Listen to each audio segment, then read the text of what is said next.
你有50%的机会能取走永儿的性命。我还真想试试。可你也会死。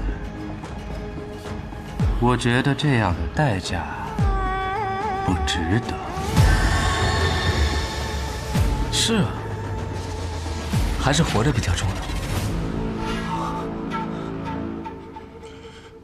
唉，虽然我现在真的很生气。你们的那位神医破坏了我们的计划。计划？你们可从来都没有告诉过我什么计划。在我闭关之前，我曾和他们说过，不要妄动，好好开着医馆就行。可为什么医馆开着开着，就引来了杀身之祸？大家长，这一切呀，都是误会，只是发生了一些突然的情况。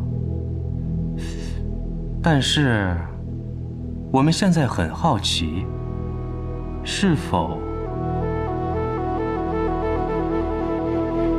大家长和苏家家主选择了不同的盟友？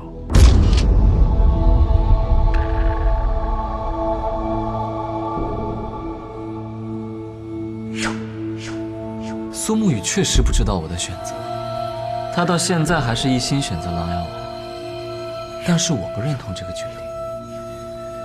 琅琊王确实能够给到他想要的帮助，但是给不到我的，因为我要当江湖上的第一。从初见到大家长起，我便知道，大家长，你是一个有野心的人。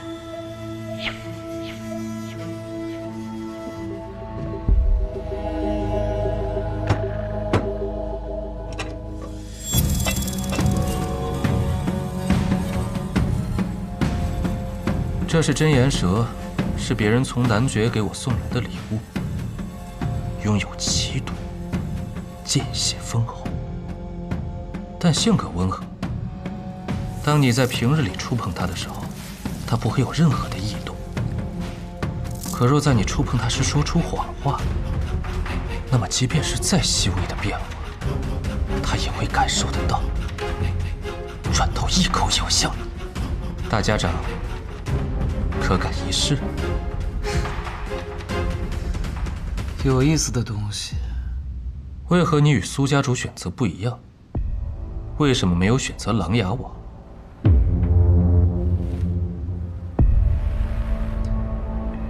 因为和大皇子一样，既已身居高位，那么下一步一定是巅峰。琅琊王再如何帮我们，那江湖的第一仍是雪月城。可如果你扳倒琅琊王，那么暗河便是江湖的皇。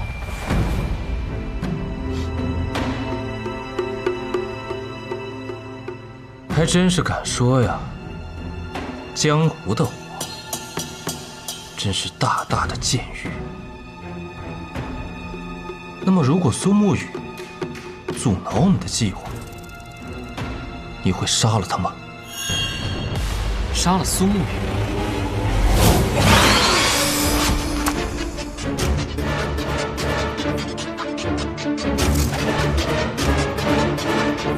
不要问这么过分的问题。哎，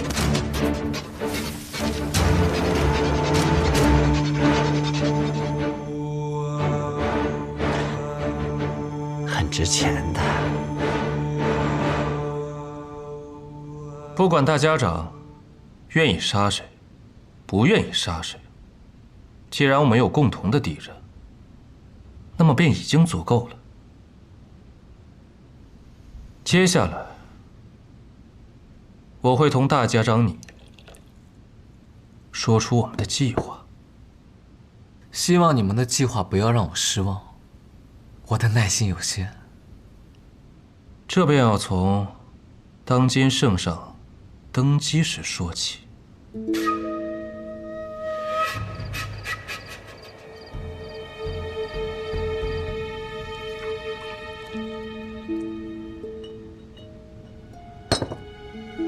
这酒好啊，就是不太经喝。今夜的大家长看来喝了不少。因为今夜我千杯不醉。虽然听起来是有几分无耻的计划，为达目的不择手段，但和我苏昌河很配啊。那么大家长，这座天启城会是你的？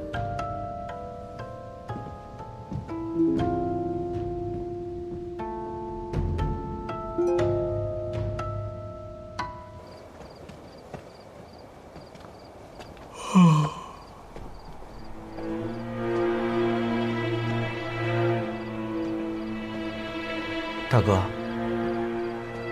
你自出关之后，好像变得不大一样了。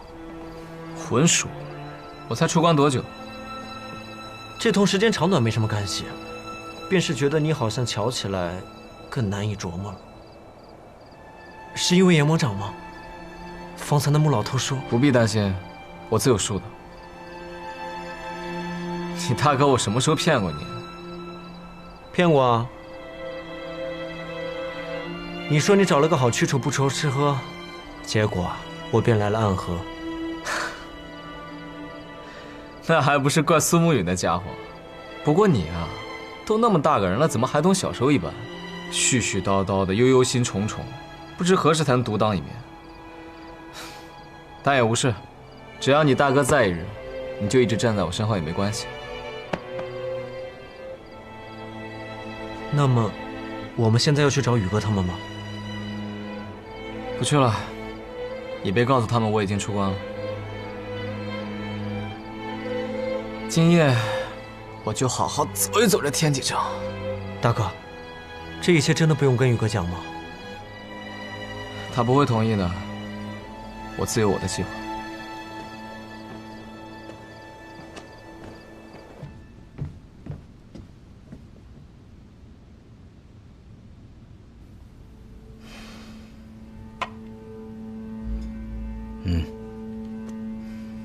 可是查到他们的下落了。他们自认为善于躲避，可是天启城中我这一脉同样姓穆，我们也善于追踪。殿下已查到苏沐雨他们的藏身之地。报殿下，典彦将军传来消息，陛下已授予他权限，可全城搜捕将军府刺客，缉拿后可就地斩杀。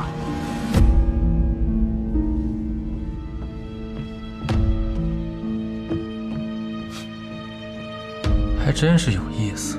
可是我们前脚刚见完苏昌河，后脚就对他们下手，会不会太……苏沐雨做什么，他苏昌河管不了。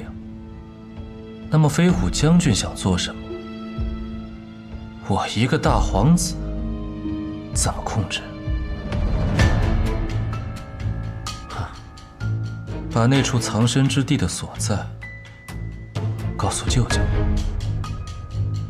让他放手去做吧。好。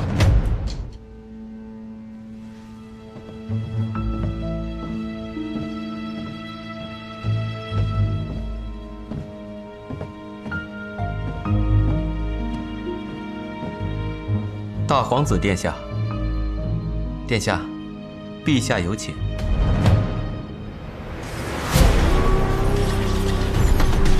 苏沐雨，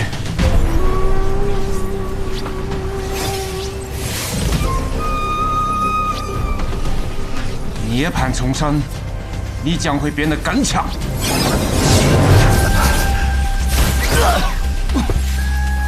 狗爹！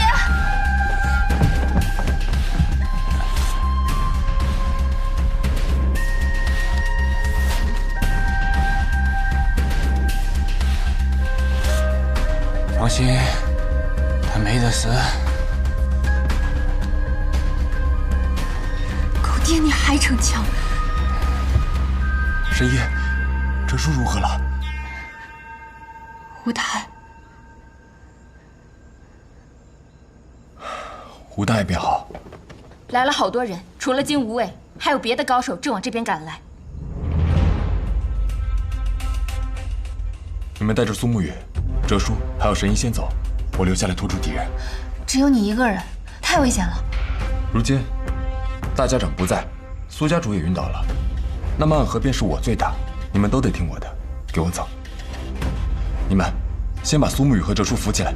穆家主，为何不一同走？一起走的话，很快会被他们追上，而我留在这里用迷雾阵法拖住他们，他们会以为我们所有人都还留在院中。放心，我自有保全之法。可是，走啊！你们留在这里，所有人都会死啊！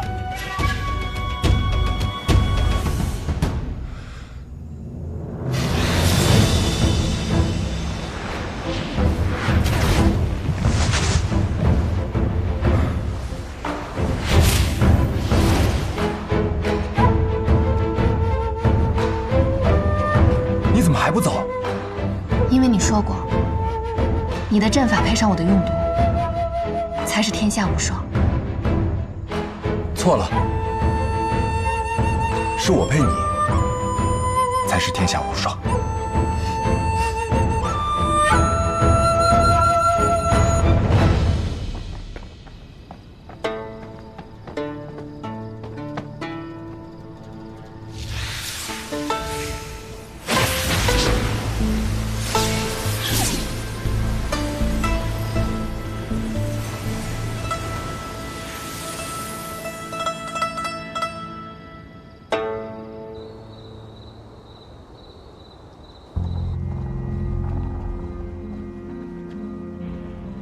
师父，我们为什么又回到药府了？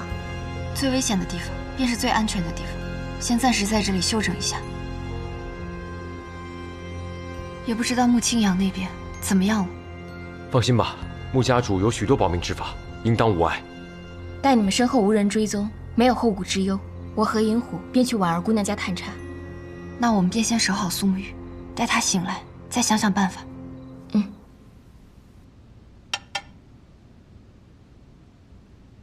你的棋艺更精进了。上回同父皇侄子对弈，还是在母妃薨逝之前。如今这么多年过去了，有进步是应该的。毕竟，没有人会一直留在原地。人也好，棋也罢，都要往前走。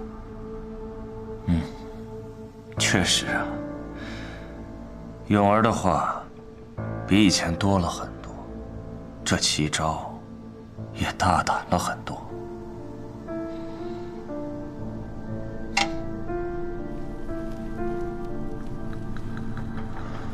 可是错的棋局，一直下去，便会满盘皆输。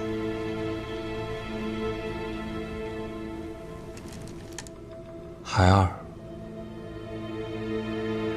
儿臣不怕输，怕的是没有落子的机会。父皇平素总与弟弟们对弈，但儿臣今日这一局，却是因为这么多年我努力朝前走，才挣来的。若是我不挣，或许父王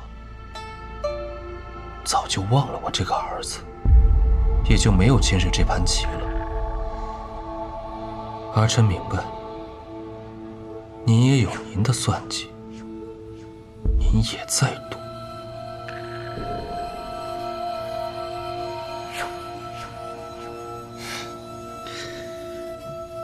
不下了，不下了，你先回去吧。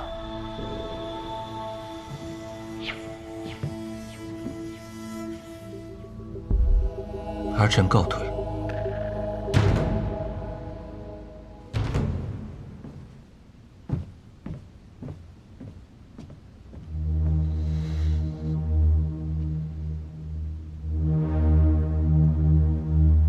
毕竟是顾的第一个孩子，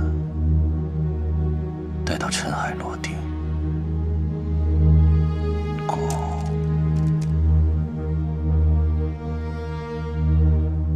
我为一次，留你个不死的后。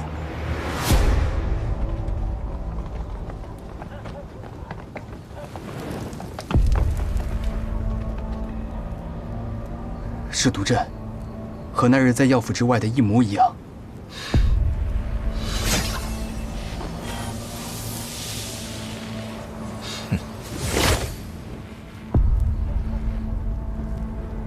看来暗河这代穆家也有着令人敬佩的年轻人呢。穆叔公，你可有办法破阵？交给我吧。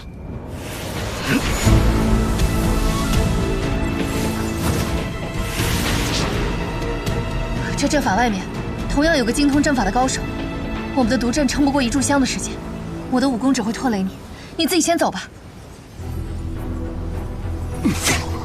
不如我们来补上一卦。若是桃花面，那便说明我们能顺利离开这里，赶在雨末之前办星落月影阁的第一场婚礼。若最后是见面，那便说明我们只能一起死在此处。来生再求重逢了。什么婚礼啊？都这个时候了，你不要胡闹了。来。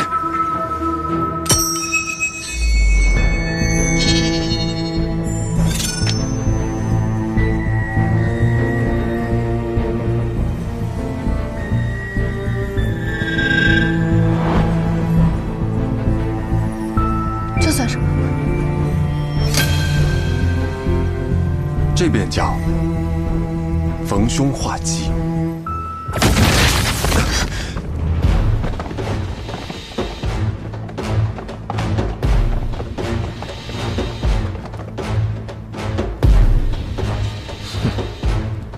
看来你是一枚弃子。弃子吗？可是我的身旁有人。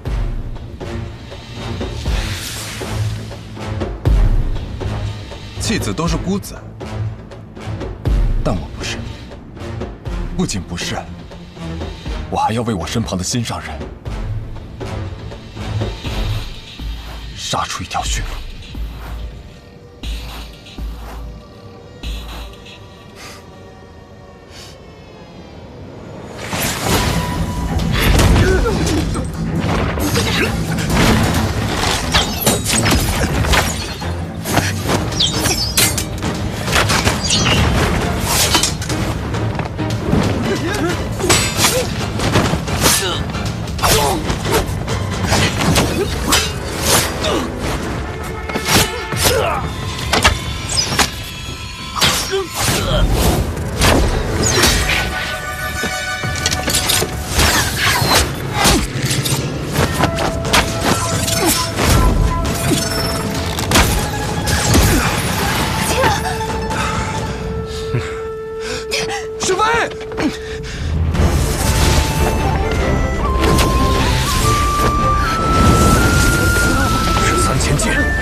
3尺，不见口鼻。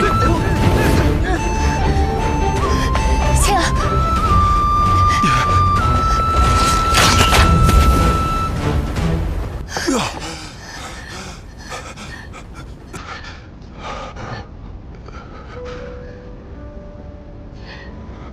你不许死！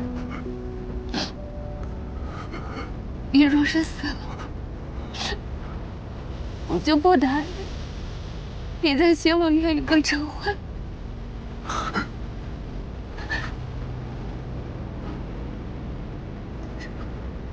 如果我不死的话，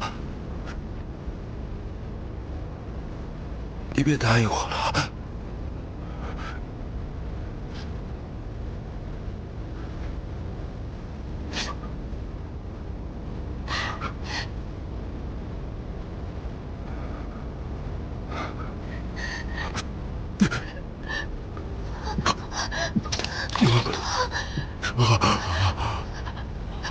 青阳，青阳，青阳，青阳，青阳，别哭。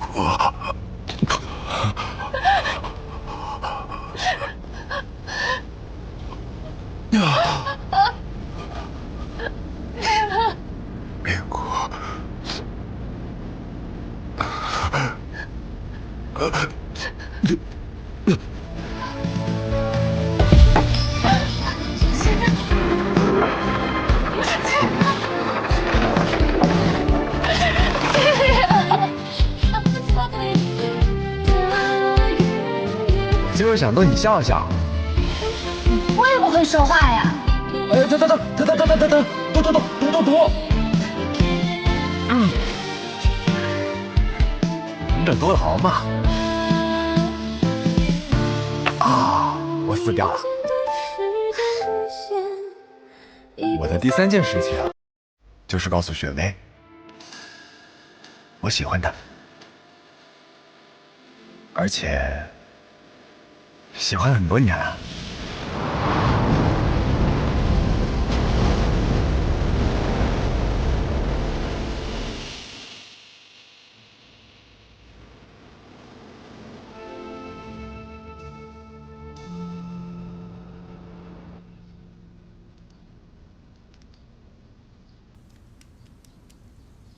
要入冬了。昨夜南城小巷燃起了一把大火。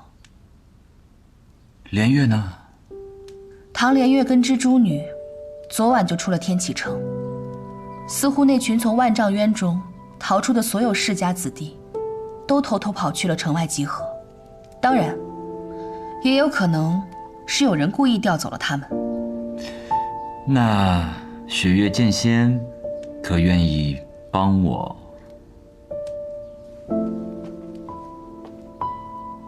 我遵我母亲之意，只负责保护你，其他事情，她让我都不要听你的。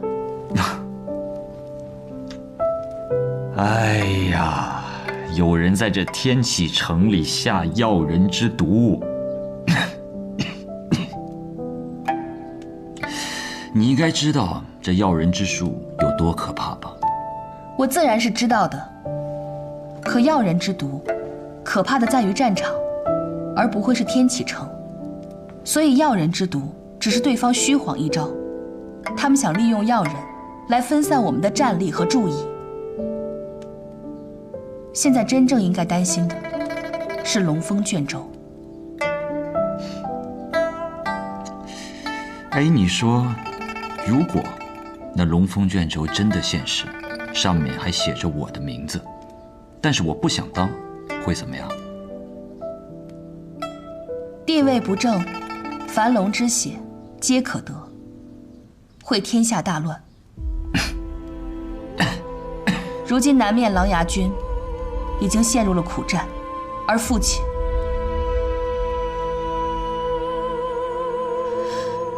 也危在旦夕。天启城的几大守护也全部被调走，你的身体又成了这样。又逢大朝会，所有的将军王侯都会齐聚天启。若真有人有心引导，若真天下乱，你镇不住。雪月剑仙，你第一句话说的特别对，那就是现如今这龙峰卷轴确实是更需要去解决的麻烦。可是呢，我寻了这么多年，一直也没寻到，所以我只能等到他们按耐不住的那一天。他们想利用大朝会做文章，我只需要抓住机会，在龙峰卷轴问世以前把它截住就好了。所以啊，刚才有一点你说的不对，那就是在天启，无论何时，天下大乱，我萧若风永远镇得住。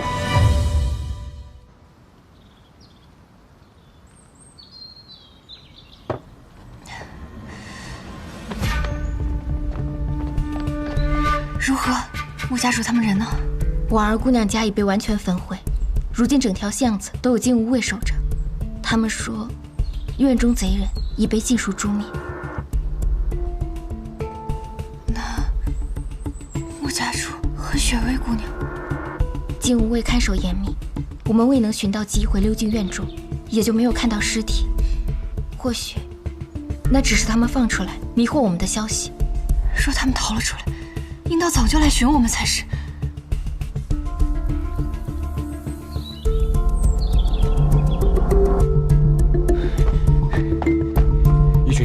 将附近也都围了起来。也是金无畏他们吗？不是，装扮不像。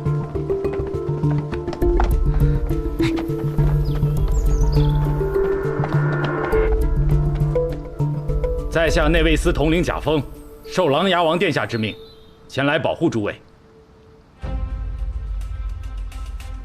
我以内卫司查案之名，已将附近的3条巷子都封锁了起来。不管是金无畏还是大理寺，他们都无法进入此处一步。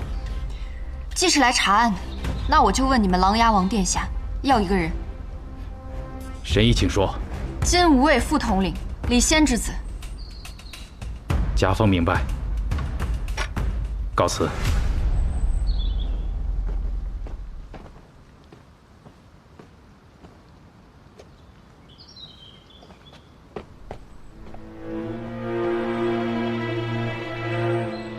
苏沐雨，穆家主和雪薇姑娘他们昨夜留在了那处小院之中。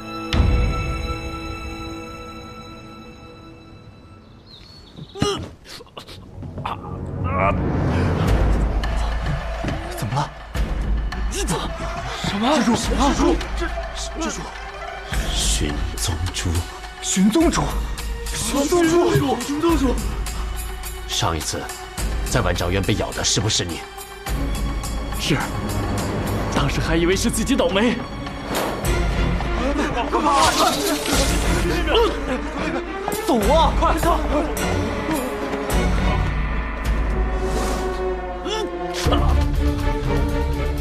成事不做，去跟外面的守卫说，跑！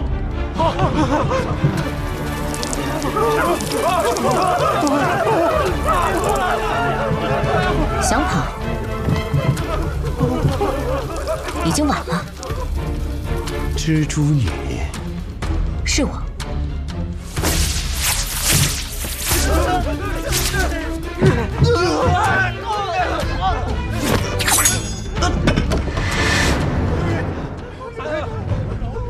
就算你发出令箭也没有用。此处山庄中的所有人，已经都被我解决掉了。不愧是出自唐门的玄武石，加上暗河的蜘蛛女，还真是杀人于无声无息。随我出去，把一切都交代了。小心！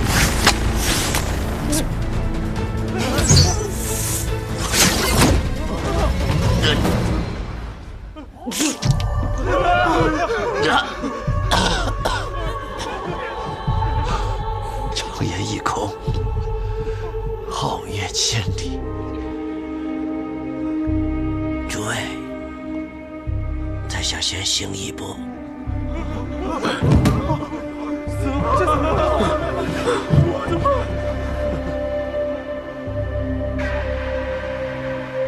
中了蛇毒3寸灰。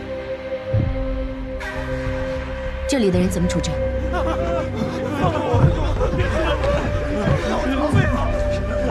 我会传令让内卫司派人将此处封锁。这些人身份太过特殊，暂时不能让他们回到天启城。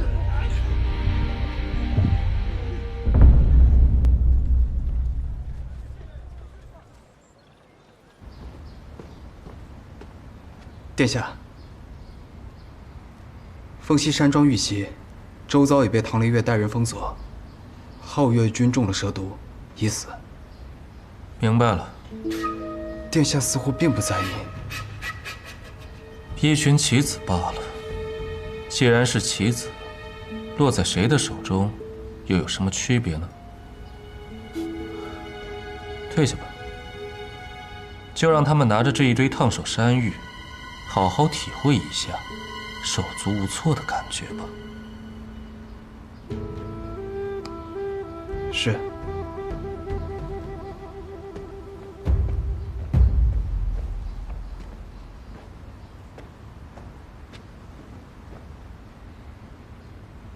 大朝会马上就要到了，王侯将军们都在陆续入京，那些支持我们的力量将会齐聚在天启。只要再用上那件东西，这亦是将我们的敌人一网打尽的最佳时机。距离最后拔刀的时候，已经不远了，舅舅。昨夜你从皇宫归来，他可有说什么？说什么都不紧要了，舅舅。他既然没有将我扣留在宫中，便说明他是默许我的动作的。他或许也在期待着我与琅琊王一战。一个不受重视的皇子，一个功高盖主的王爷，怎么算，对他来说，都不是一笔亏损的买卖。我这位父亲呀，生性多疑，多情又无情，天生的帝王之才。永儿，我永远都记得我母妃病死的那一日，凄冷的宫殿，冷漠的眼神和那些虚假的哭泣声。从那一天开始，我便已经在准备这一天的到来了。我要拔剑斩断所有的不公，我要夺回原本该属于我的一切，我要立于神之巅。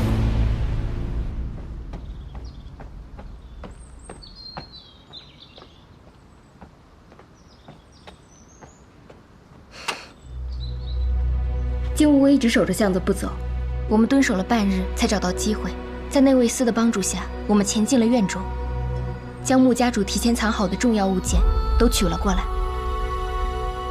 还是没有找到尸体。没有，只找到这个。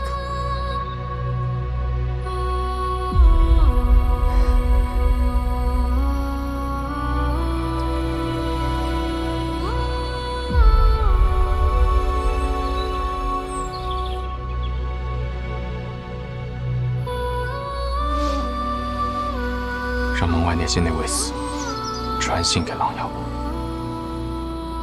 合作之时我会竭尽全力协助他，但除却合作外，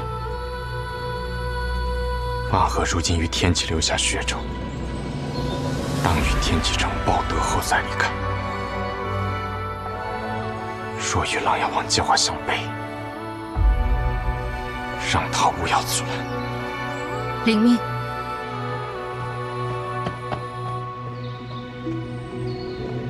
怎么回事，宇哥？到底是怎么回事？我刚才从婉儿姑娘那里回来，发现整个院落都被烧毁了，而且回来的路上，里里外外都是内卫司的人，是不是发生了什么？所以那处据点被发现了，我们遭到了夜袭。当时哲叔刚用神鬼涅槃弓为我疗完伤，我们无力一战，只能暂退。青阳和雪薇留下来殿后，他们没能回来。什么叫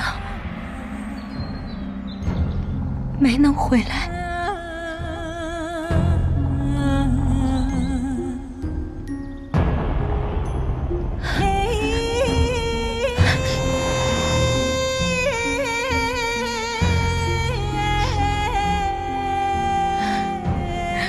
宇哥，曾经的我们，同伴的生死，好像是一件习以为常的事情。但现在真的一切都不一样了吧？前往彼岸的路上，我们究竟还会失去多少同伴？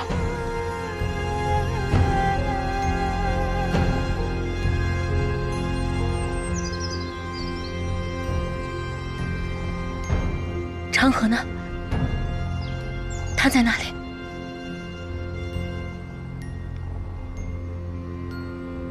我已经让萤火他们去唤他回来，如今不是闭关的时候了。宇哥，大家长已经不在密室中了。不在。也就是说，他明明已经攻城出关了，却没有立刻回来找我们。他去哪儿了？宋玉，他有过这种擅自行动，却没有告诉过你的时候吗？记忆之中，只出现过一次。哪一次？当初昌河要杀大家长，夺取绵龙剑之时。是否大家长另有打算？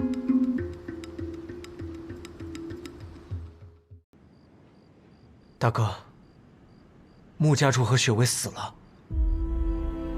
大哥，我听到了。可如果我们要是在的话，他们就不会死。我们是暗河，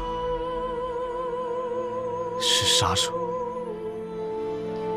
生死对于我们而言，本就是朝夕之间的事情。所以在大哥心中，我们暗河的子弟，仍然还是所谓的杀手吗？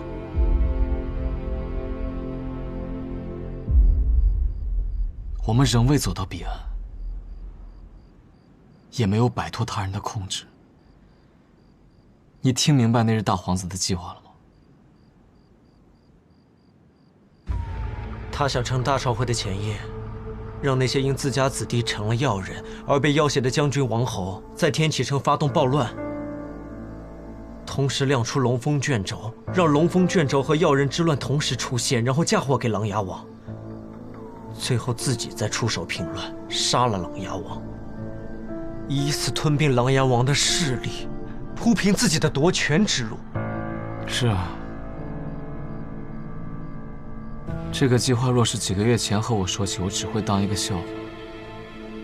可琅琊王目前也似乎进入了四面楚歌的境地，战场之上，雷梦莎败退洛雷山；朝廷之上，皇帝也不像从前那样信任他，而他的身边，几大守护也纷纷离去。所以大哥，你就选择了更有利的一方吗？唯利是图，从来都是我最大的优点，不是吗？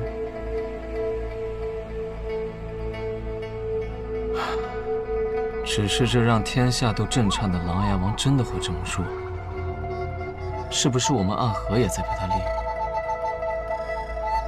大哥，你的意思是，琅琊王他在示弱？查理，让我一个人待一会儿。你去逛逛这天启城吧，因为我们也要马上就离开了。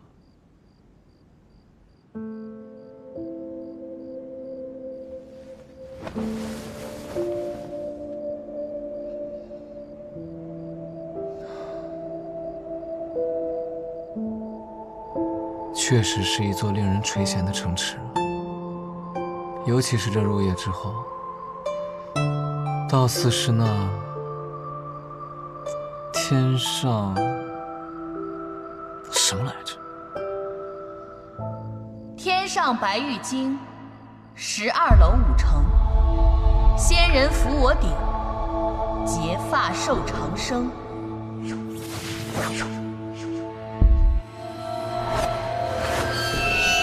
天启城到底是天启城，独自一个人坐在高楼上看着月亮，结果一个转头就碰上了一位剑仙，雪月剑仙李寒衣。你要再敢动一下，我的这把剑恐怕就要见血了。雪月剑仙为何来天启城啊？那大家长又为何来天启城？我们可是为了同一个人而来，琅琊王。大家长锋芒愈盛，几日之后若有机会，再试一试高下。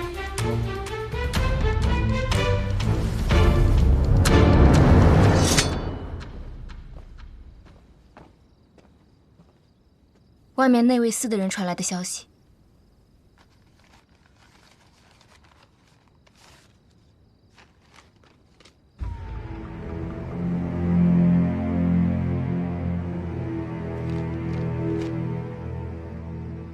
果然，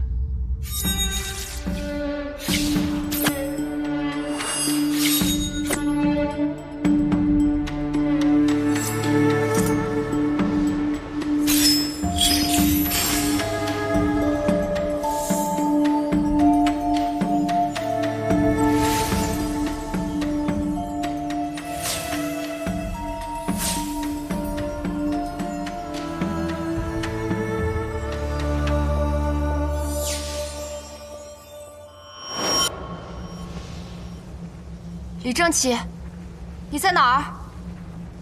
李正启。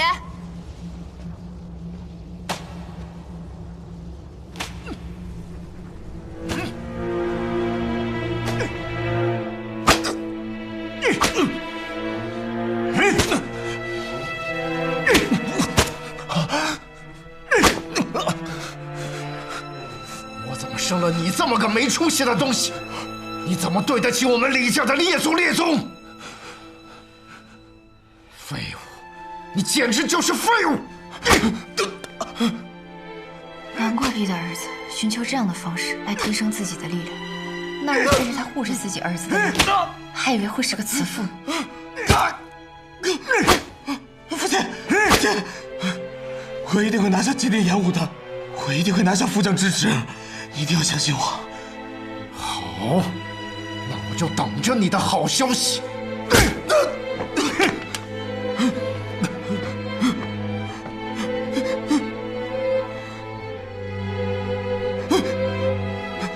也罢，我来此不是为了窥探你的过往。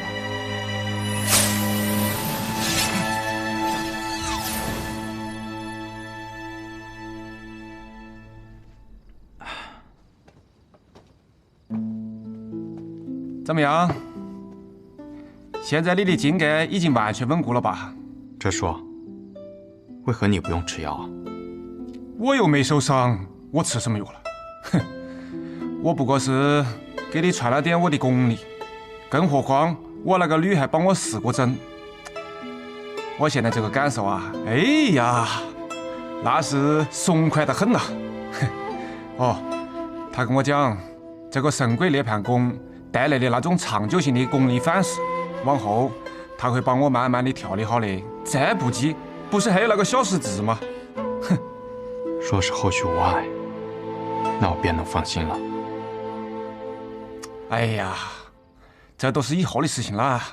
他跟我讲了，等这个天启城的事情了了以后，他就要带我回药王谷。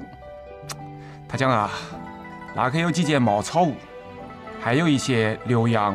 和一片菜地，这个日子呢过得是枯燥无趣，但是好在啊，还有一片全是整齐草药的这个山谷，以及这个天底下第一的药王。哦，他还讲啊，只要他们两个人合力，哼，哪怕是这个河伯无常来索命，那也要等个几十年不？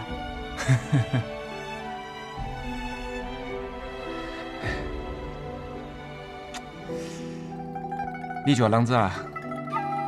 我觉得没问题。两位神医同时医治，哲叔定能完全康复。哎，不是，我讲的不是这个，我问的是，你觉得回药王谷怎么样？你不去吗？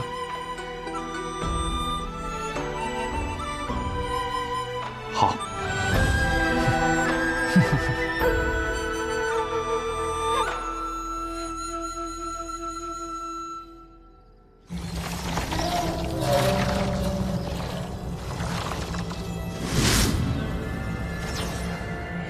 成为药人之后，竟是这种感觉，实在是令人惊骇。今日就先到这儿了。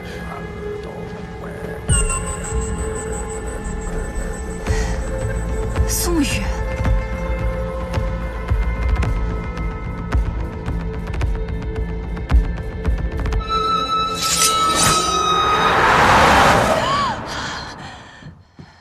师父，没事。 李正启没有见过苏沐雨，所以方才那不是他的心魔，是我的心魔。龙凤现，天地变，风云起，狼牙定。龙凤现，天地变，风云起，狼牙定。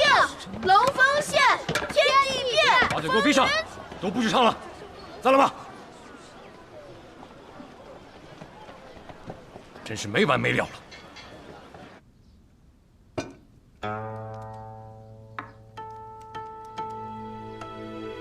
王爷，明日便是大朝会了，可是不知道为何今日满大街的小乞丐都在唱那句歌谣，大街小巷的墙上也被人涂满了这些字。坊间都说，明日的大朝会便是你琅琊王在百官面前登基的日子。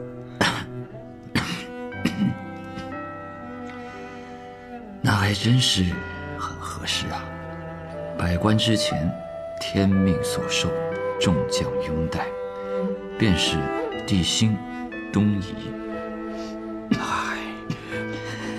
还有，王爷麾下的好多将军啊，都传来密信了。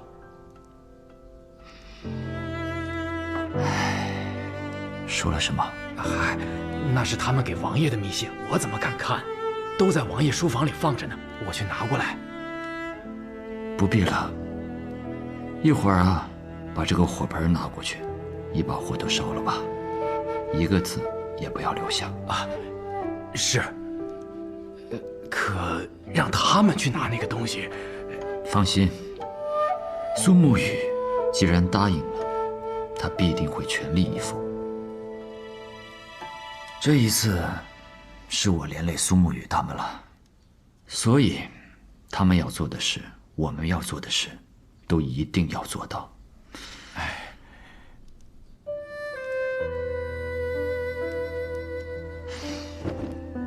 去把我的球衣拿来吧。王爷要出门，该入宫了。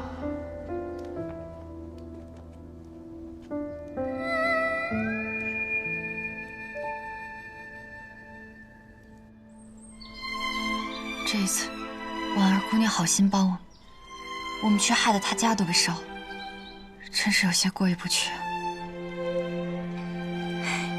师父，宇哥就猜到你会这么说，所以趁你配药的时候，特地交代我了，说暗合之后会陪婉儿姑娘一个大寨子。反正嘛，那黄泉当铺里有的是钱。师父，这已经是最后一步了吧？这次药成，那药人之毒就可以解了。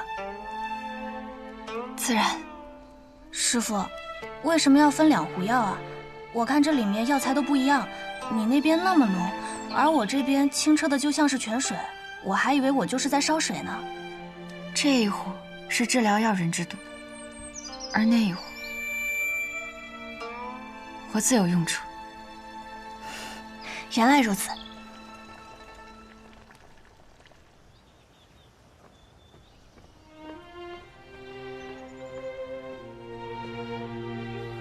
宇哥。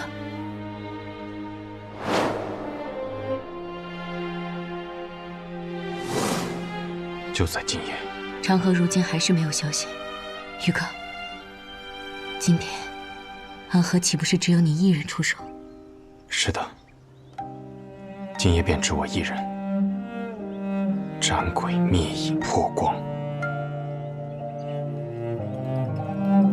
然后我们离开天际。新的暗河便将于明日出现在这江湖之上。你不让我一同前往，是因为今夜必定十分凶险。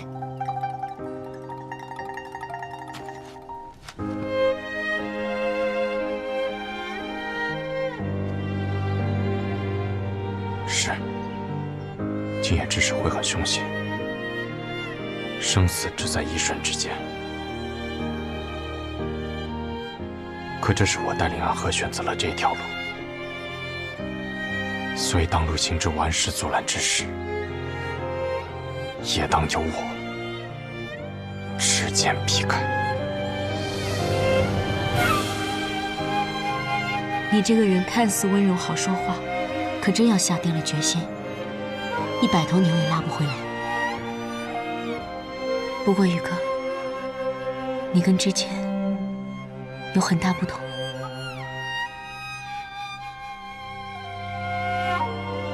一定要小心，我等你回来。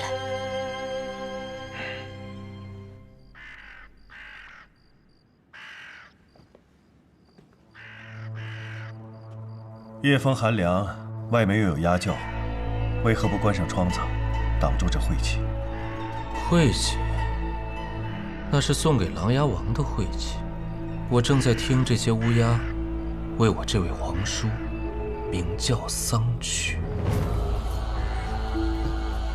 今夜过后，琅琊王便是史书上遗臭万年的一页纸，意图谋逆，然后为了要挟朝中重臣，绑架他们府上的公子，还给他们下了毒，更是意图利用这些公子，打造一支不眠不休的军队。啊，真是恐怖啊！而我们，则是为了阻止谋逆不得不出手的忠义之辈。这一次，我不会再输了，因为他气数已尽，孤立无援。你先退下吧。是。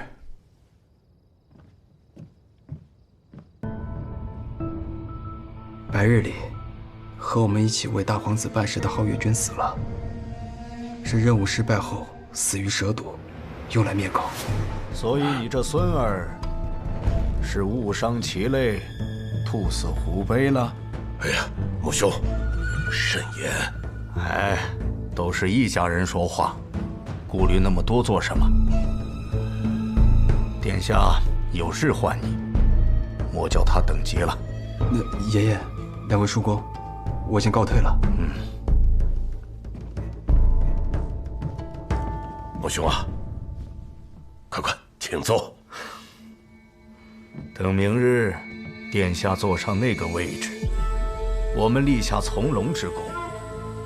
你这孙子可以随新的柱国将军，也就是典将军出征时，便能明白你的良苦用心了。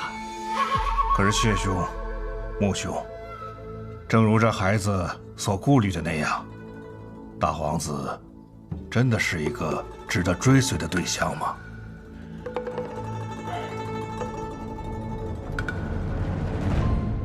为何不是？大皇子乃天皇贵胄，皇室正统，正乃光明所在。还有比他更好的选择吗？唉，更何况箭在弦上，不得不发。我们已经没有退路了。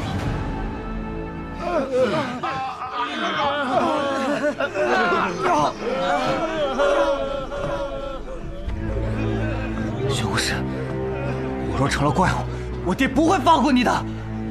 玄武使，现在怎么办？若他们真死在这里，这罪怕是落在咱们内卫司头上了。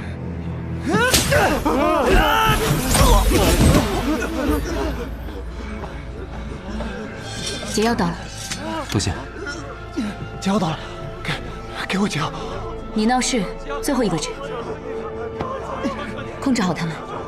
我看他们现在的状态不太对劲，一人一口，不必多喝。是。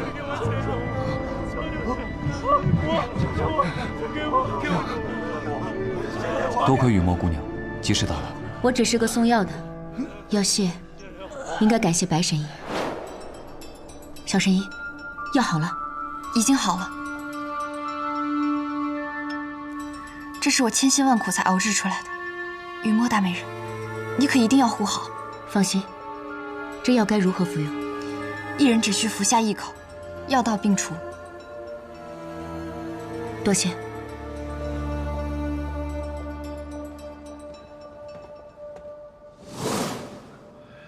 他为了炼制此药，耗费了很多心神。待此事结束，我定登门感谢。再给我点，再给我点。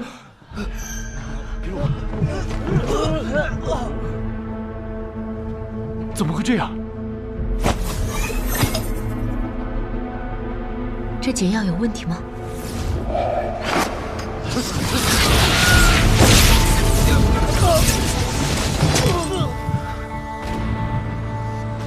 我们药王谷炼制的解药怎么会有问题？又是？是啊，又是我。还有你的好师兄。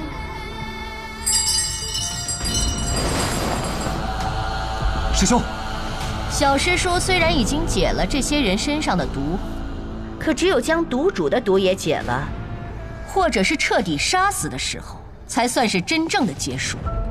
小师叔没有看过那本书，所以他不知道这件事。现在我们知道了，而你也该去死了。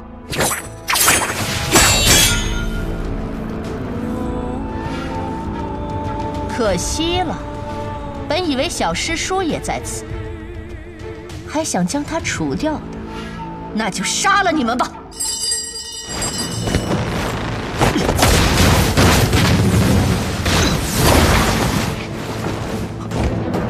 你认得他是你的师兄，可他却早已不认得你为何人。这样的厮杀，可真是令人感到兴奋。闭嘴！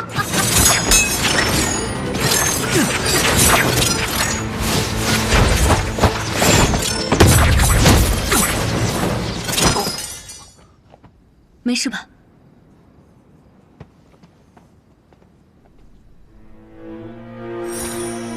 为何不用你那3道暗器？若真不顾一切使出我的所有暗器，就算能赢，师兄的身躯也会变得残破不堪。看来还是需要我。百鸠之阵，起！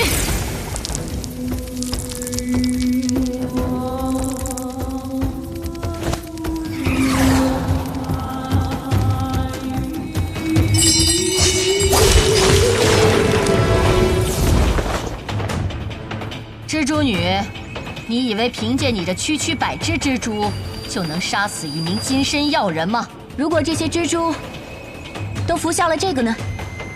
解药溶于血液，那他的药人之毒是不是就可以解了？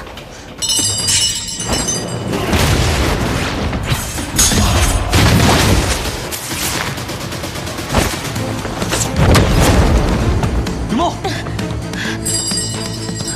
小心！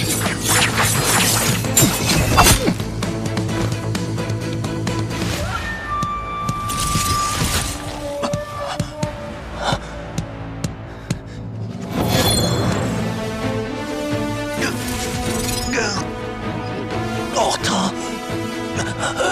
这是师兄遇到我之后第一次开口说话，那解药果然开始走向。哎，别过去！他之前融了雪薇身上的毒，后来又在鹤羽药庄把所有的毒气都吸走，现在身上5毒俱全。你疯了！大师兄体内的毒基本已经解了，只需要用真气将其余的毒逼出，便能无恙。可他身上其他的毒还没有解。无妨，我是唐绵月，这点毒奈何不了我。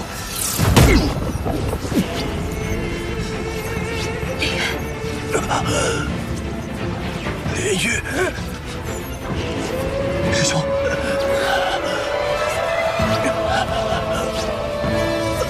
莲月，杀了我！我都不藏留佛，已经无药可救，杀了我吧！想死没这么容易！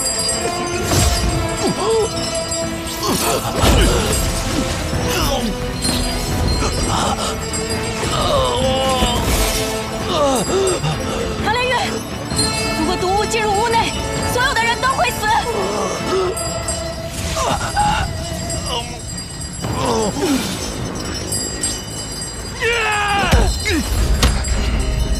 师兄，杀了我！杀了我！莲月，记住我跟你说过的话，当有人拿我的性命要挟你时，别管，向前冲！啊！听见了吗？来呀！莲月！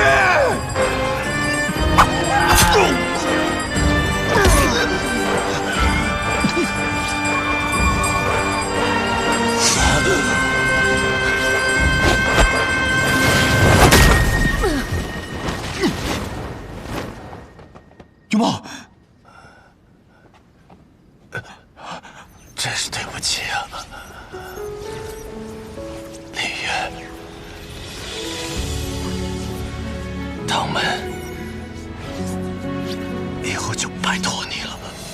用一双眼看世间的绝，一缕风将身为民吹灭。请你当下我这场的女子，你要好好珍惜她。大师兄。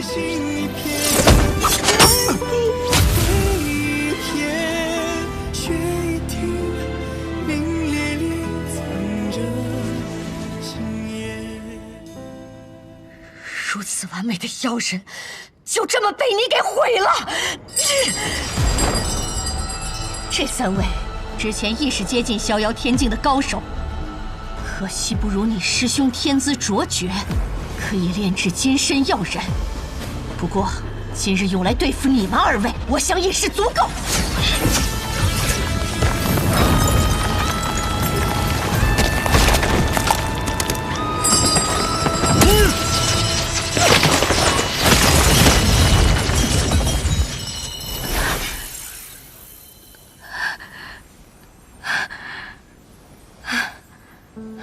云梦，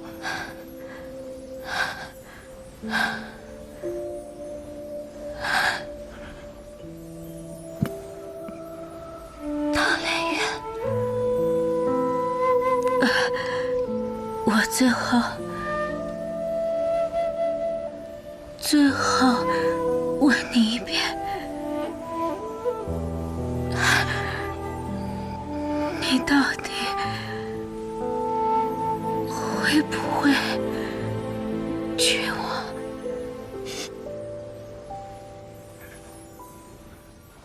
会的。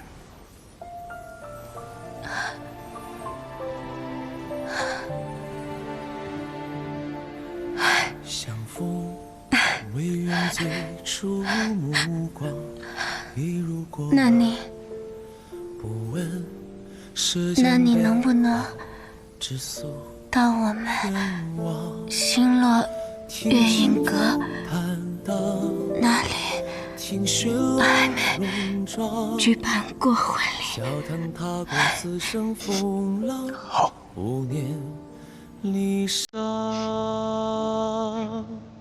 都因你遥遥相望时的年少，这山河无恙，你别来无恙，相醉数阳。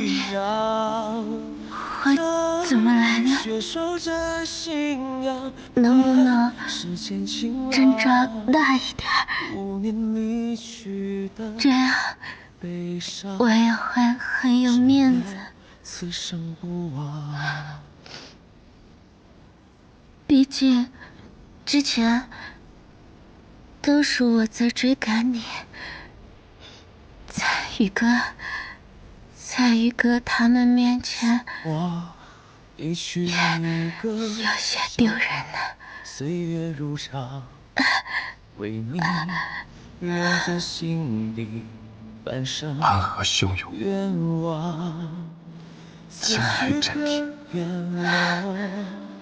向往着离殇，我会踏着红色的凤凰而去。灯火阑珊处时，最初目光，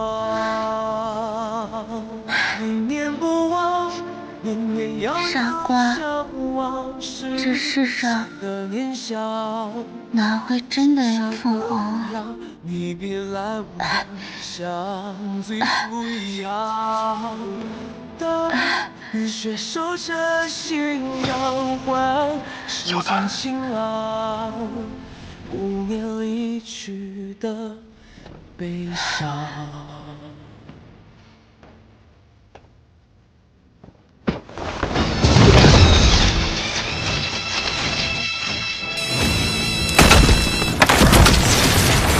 这是九江琵琶境外，我以3道暗器名扬天下。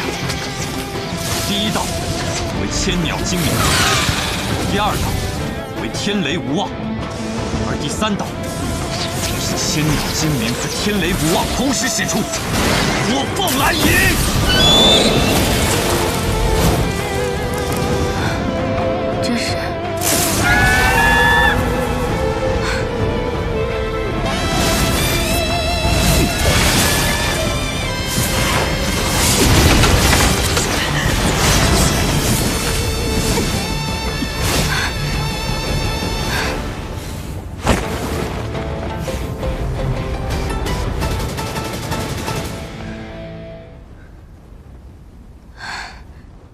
原来真的有凤凰。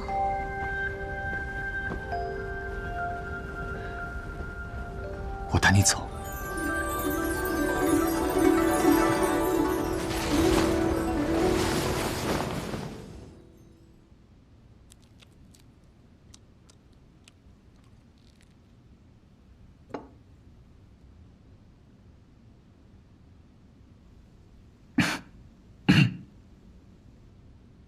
皇兄，你唤我入宫，总有什么事情要谈吧？听说今日天启城中出现了一些骚乱。皇兄，你说的是那句童谣吧？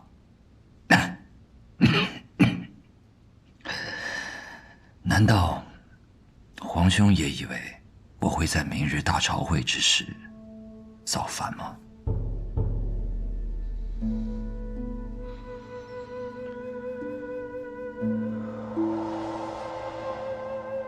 还有一封龙凤卷轴，这么多年了，还是没有下落吗？没有，但是今日他一定会现身。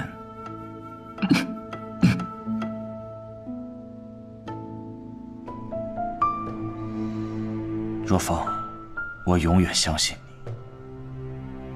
可是你要知道，这世间并不是所有人都如同你这般拥有绝对的准则。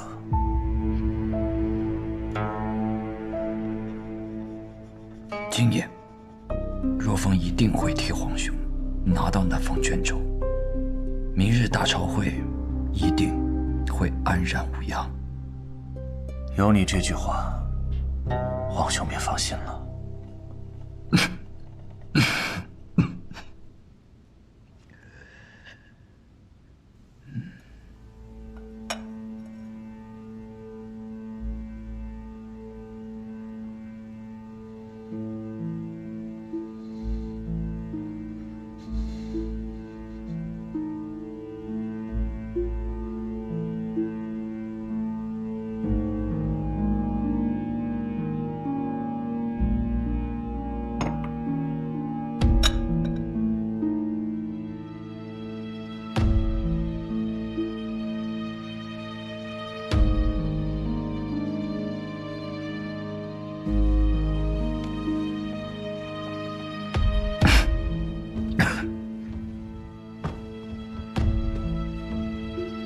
今日的茶点不错，茶水也很好，都是景轩公公精心准备的吧？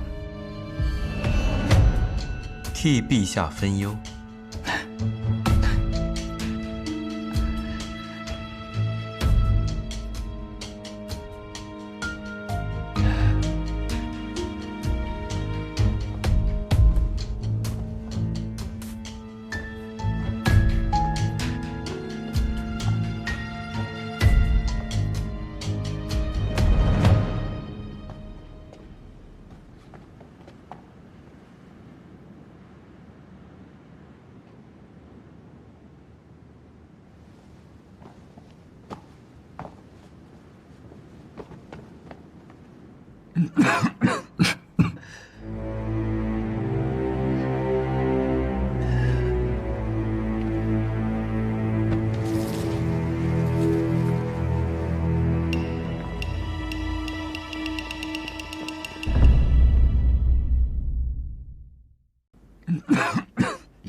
走。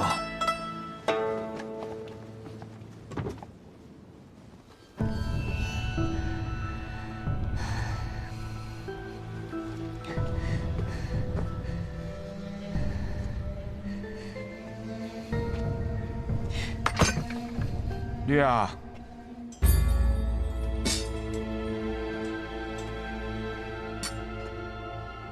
你可要想好了，或许他很快就会回来的不？我心中不安。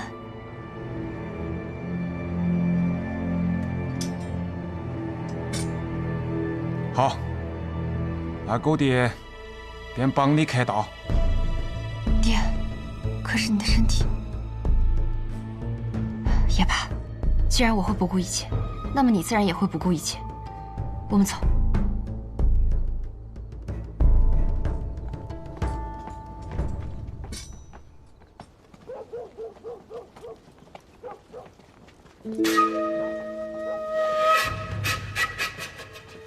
停！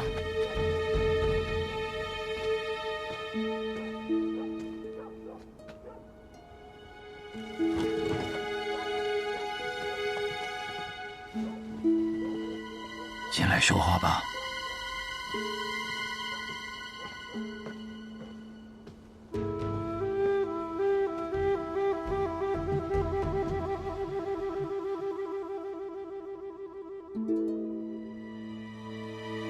你的寒毒为何突然发作的这么严重？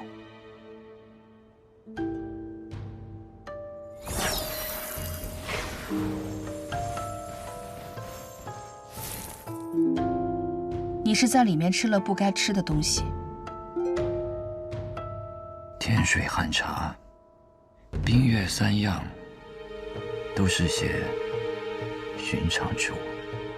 对别人是寻常之物，对你可不是。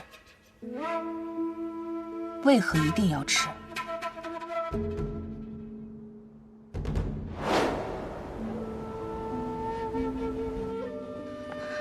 如风怎么样啊？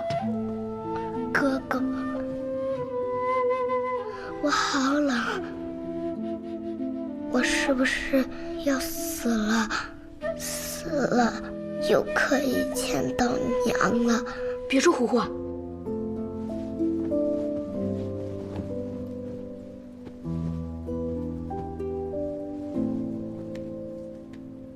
手这么冰，还不盖好被子？这被子这么薄，怎么只烧这么点炭？若风要是冻坏了，拿你试问？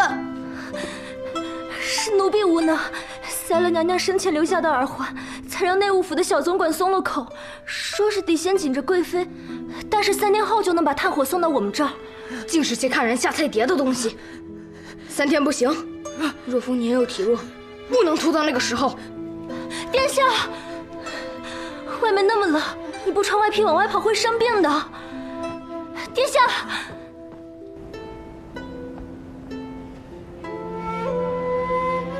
要的就是这样。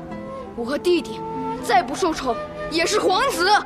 我要让所有人都看到他们内务府是如何苛待我们的，看他们怎么在父皇那里交代。明日就是大朝会了，你觉得那些糕点是你皇兄特地为你备上的？这个答案很重要吗？我觉得是骁勇他们备下的，但你的皇兄一定知道，他只是装作什么都看不到。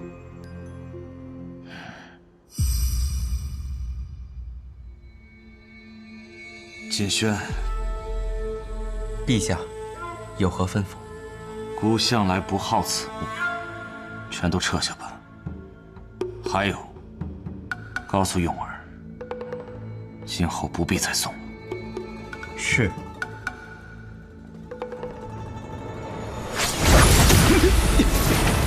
我当如何？原来是前任的几位大贱，卓清公公的师弟。3位公公，既然已经入了皇陵，为何还要出来参加这天启城的纷争？即便你们蒙住了面庞，即便我与你们从未见过一面，可我还是可以通过你们的功法认出你们。你们的所为，真以为能瞒住天下所有人吗？瞒不住又如何？史书是由胜利者撰写的，即便你是雪月剑仙，但你还是太过年轻。以你的能耐，能胜过我们3人吗？我李寒衣出剑，从不看把握。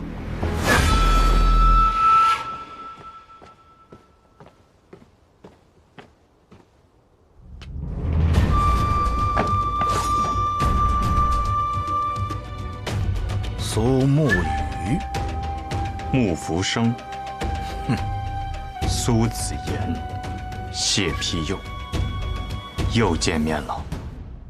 苏家主，当日万卷楼一别之后，你们遁入江湖，自有生路，而我们流于天启，自然要寻找新的依靠。最后，我们选择了大皇子骁勇，可没想到，还是选到苏家主的对立面呢。或许苏家主，你也可以另有选择。是啊，或许今夜之后，北离最耀眼的琅琊王就要陨落了。这个时候选择明主，才不会让暗河的子弟随着你们一起赴死啊！明主，所以你们所谓的选择是主仆的关系。苏家主认为呢？暗河只会属于自己，而我此次要找的本来也不是你们。不过今夜你们的命需要留在这里，为你们当日的选择付出应有的代价。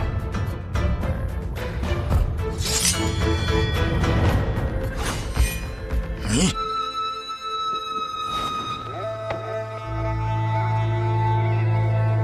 大姐，卓清公公，你的表情并不惊讶，你就是来寻我的，苏家主，所求为何呢？你从皇陵中出来，琅琊王猜测你身上带着龙凤卷轴，而我今夜来此，便是为了留下那龙凤卷轴。哼，这便是你和琅琊王的交易吗？暗河的杀手为天下的大英雄琅琊王争夺一份前朝留下的传位诏书，这件事情听起来还真是让人觉得有几分可笑呢，像是只有那些站在光明中的人才会做的事儿。我今日做这样的事，便是为了让以后的暗河在做同样的事的时候，不再显得可笑。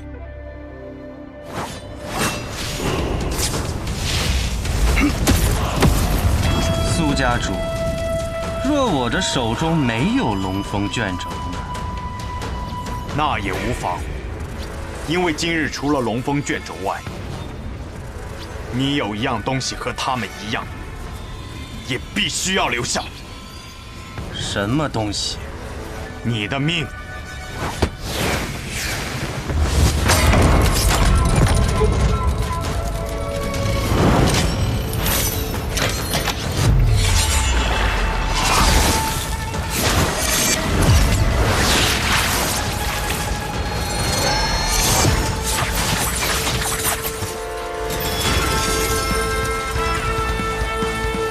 你就是一上来就用出18剑阵。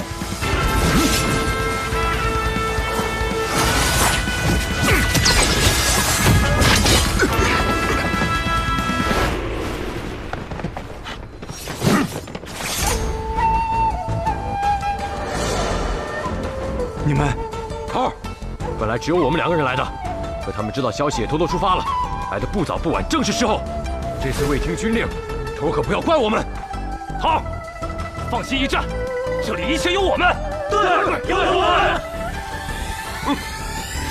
就凭你们，好！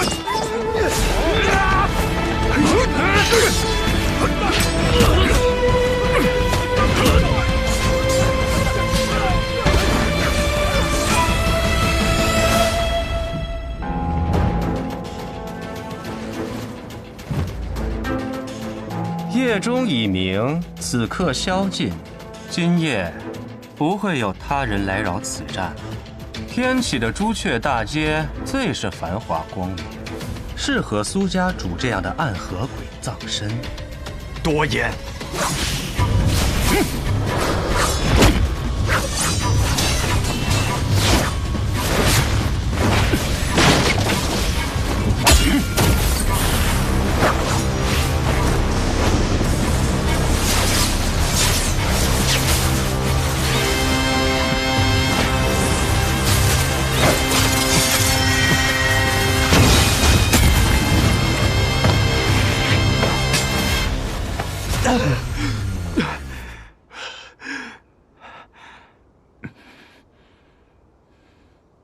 真是漂亮的一剑啊！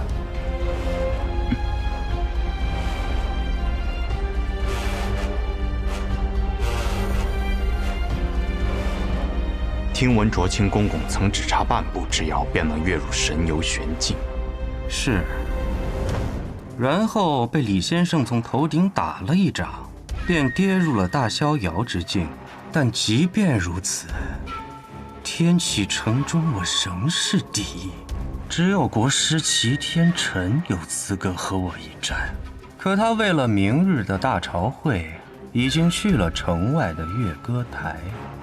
我父亲曾和我说过一句话，既是吴建城城主的话，那我愿意在你死前一听。只有胜过比自己更强的对手，这场战斗才有意义。就算死，亦有意义。当有意义。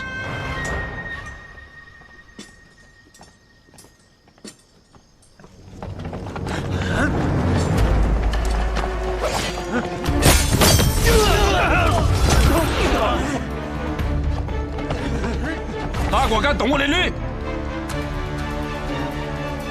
驴啊，你放心去找你的心上人，魑魅魍魉，在我的铁魔之舞面前不堪一击。阿爹，破船还有3000钉。驴啊，狗爹答应你，我不会死的，你放心去嘛。这是约定。这是约定。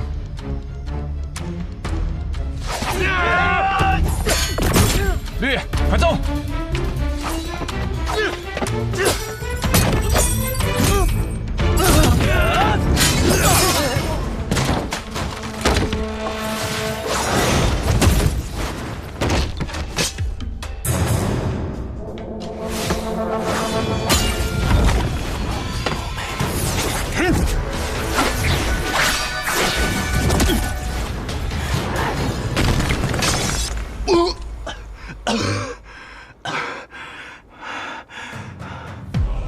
这便是你所说的意义？是。蚍蜉撼树，不自量力。你想要杀我，实力还不足够。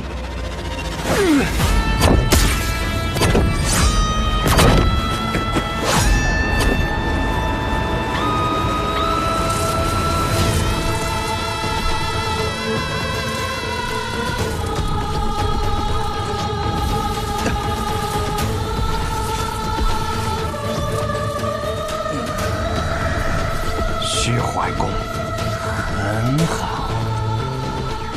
苏沐雨，你很好，你的剑气更是好。你想吸走我的剑气，助自己再次破境。苏家主很聪明，若非此刻为敌，或许我愿意交你这个朋友。我和大剑必然不会成为朋友。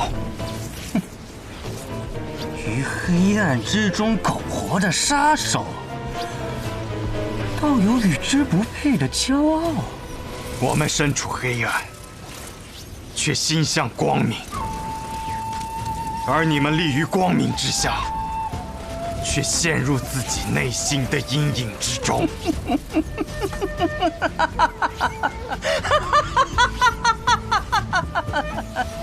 这不过是苏家主你的一厢情愿罢了。你的大家长已经将你抛弃了，此刻的他正在皇宫之外劫杀琅琊王。卓青大剑，你认不认为这世间存在一种绝对的相信？我和昌河，我和沐雨，就是一种绝对的相信。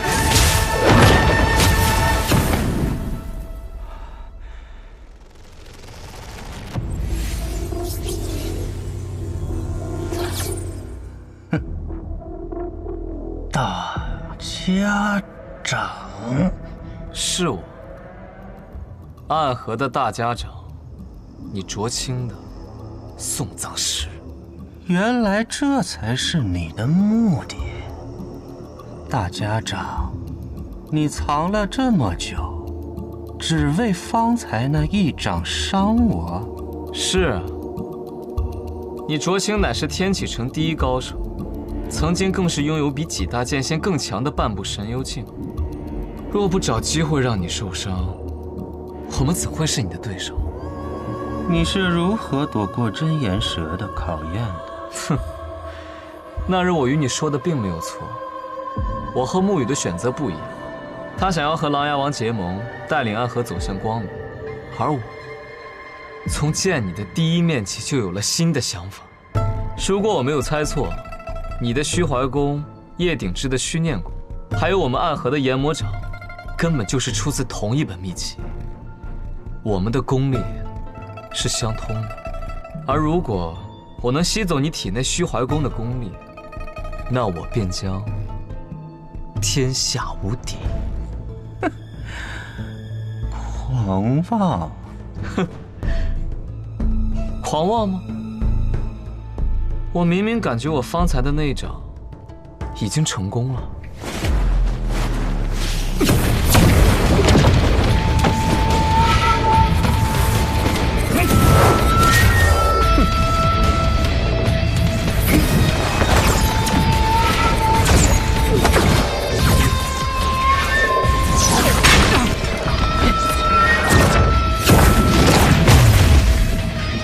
这便是研魔掌第9重。失敬，不过区区第9重罢了。今日我就要你的功力来喂养我的掌，我要入第10重。你想借我之力入神游玄境？可惜你的第9重研魔掌是违禁。是，的确是违禁，但那又如何？我苏昌河这个人就是虚伪、贪婪、邪恶，只要能赢，便从来都不惜代价。6式研魔掌，4入轮回。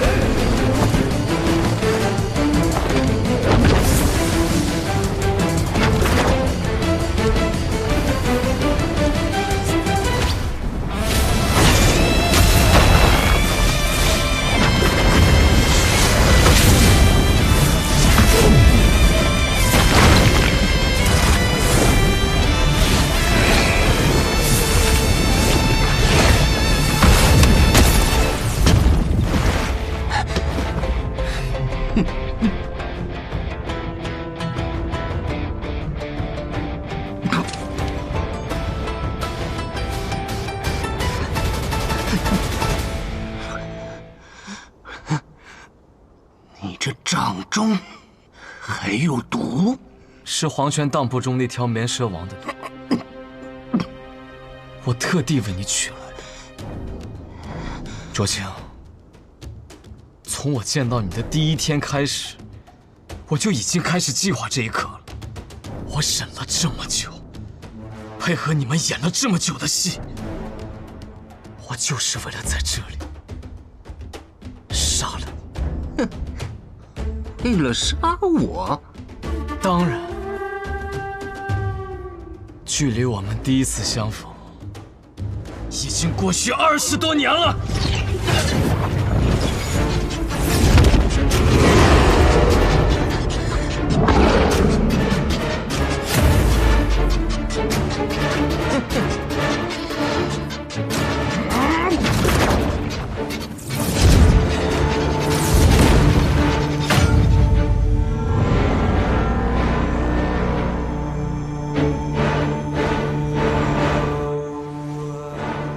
我们在何时见过？苗疆，你是？我出生于圣火村。当年你奉旨前往苗疆，是为了得到我们那里的圣物火龙枝。我们不愿意给，你便屠了我们整个村子。那日在万卷楼中，我不愿意看到我的秘密。是因为我一直都知道我的敌人是谁，死吧！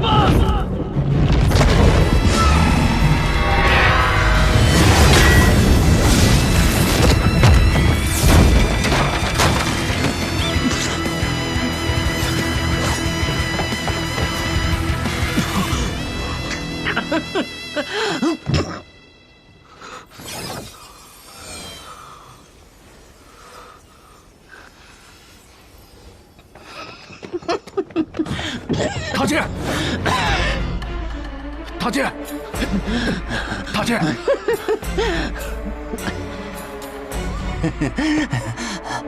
杀了他们。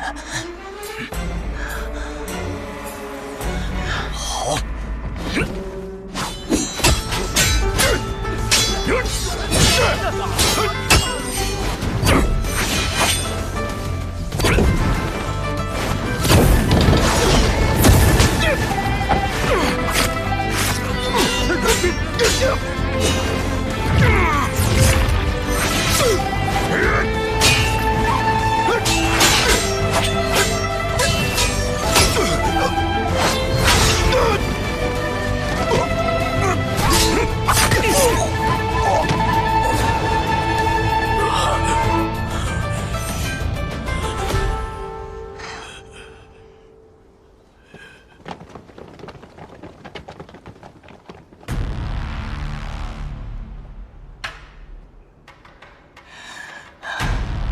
你们先回药庄，这里我和昌河处理便是。是。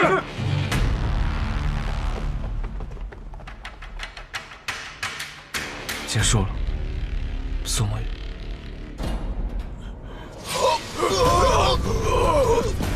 老金，你在做什么？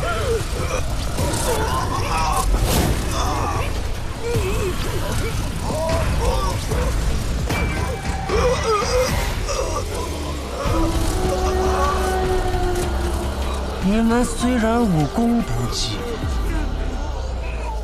但毕竟每个人都深藏几10年的内力，反正免不了一死，便将身上的内力都给我，让我重回那半步山崖。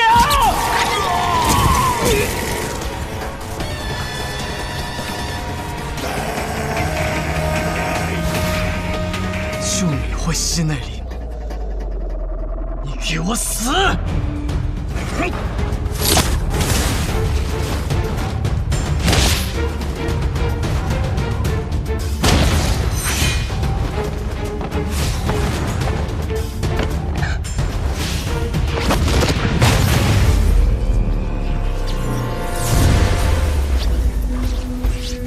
我修习虚怀功的时间久矣。被我吸取功力的人不知凡几，你竟然异想天开，要吸取我的功力也不怕被称爆！暗河的送葬师也是鼎鼎大名，今日我便先为你送葬，再去杀了那纸伞鬼！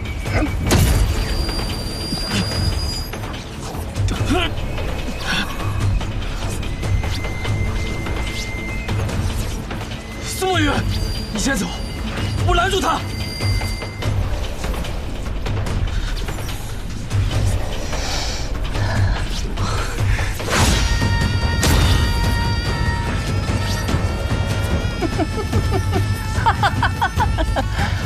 没有用的。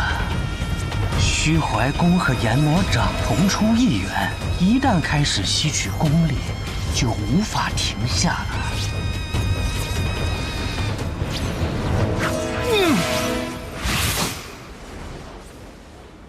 苏梦雨，你不要乱来，快走！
为何这世间的光亮容不下我们暗河的存在？没有谁生来便是刺客，我们应当有再一次选择的机会。可为何你们一次次的阻拦我们？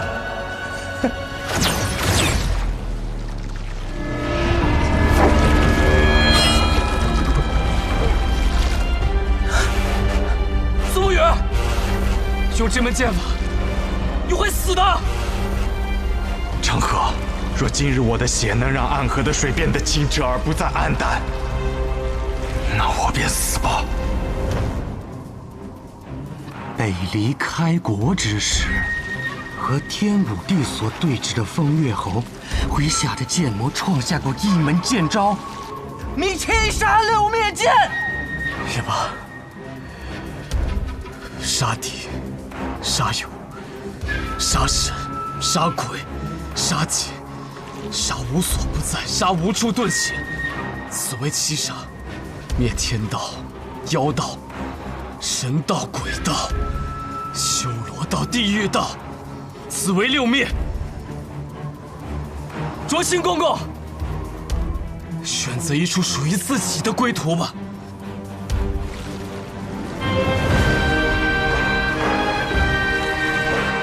你的最强一剑，以己为名的沐雨，让我看看入魔之后的区别是怎样的吧。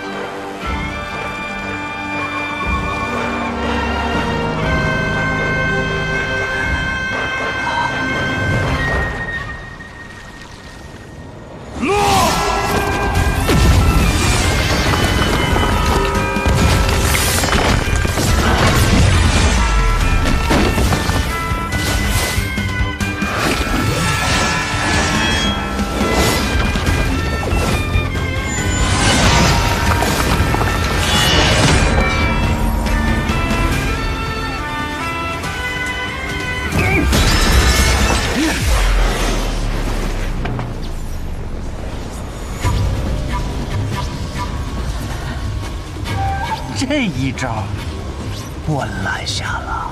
这老太监怎么这么强？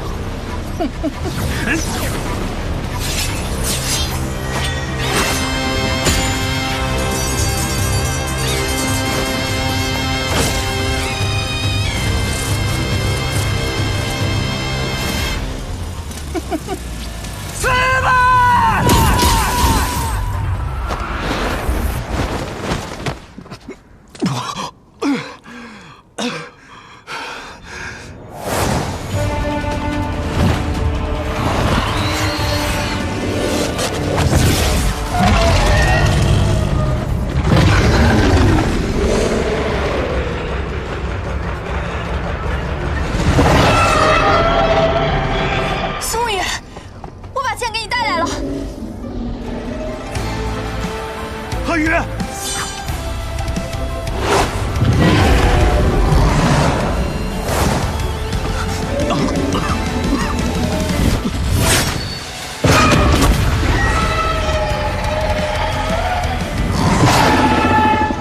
生在无间城，自幼便与剑相伴。我见过世间至强一剑，用剑为过去的家人报了仇。今日只要我的剑在手，我便能为他们，为我现在的家人，开辟一个未来。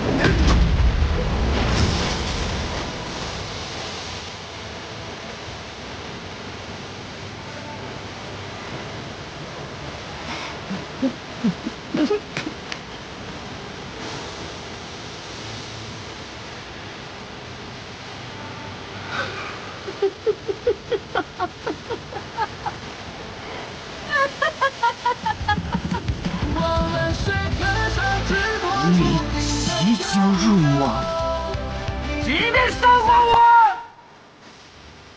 也逃不过一死。你身前无敌，可我身后有人。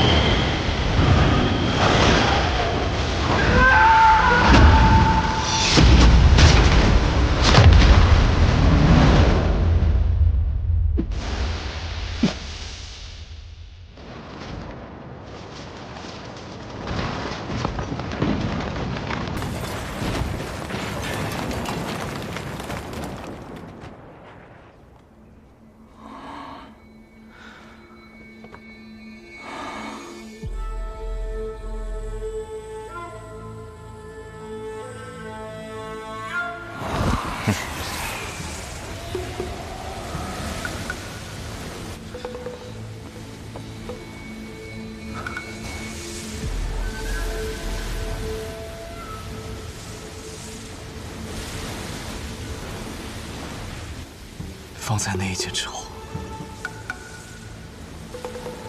沐雨已经彻底入魔。苏沐雨，沈小姐，苏沐雨，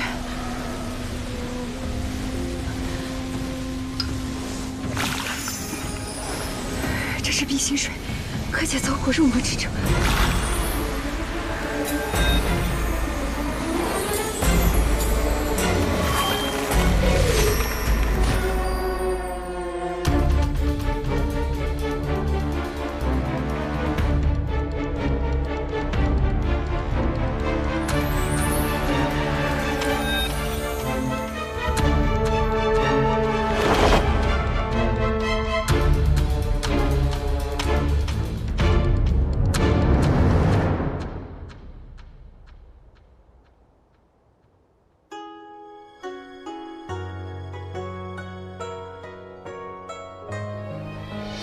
凌轩道，哪有路可挑？奈何有挥剑出鞘。剑上暮雨潇潇，伞下潭中月照路迢迢。尘沙扬，剑上挑，我刀光你落脚。即便要如一人过风暴，霜雪拦一角。即便还会有躲不开的一切都结束了，我们可以回答案了。天真如年少，追明月，踏荒郊，哪怕无人知晓。命运乱我阵脚，怕昔日大火几朝，为天下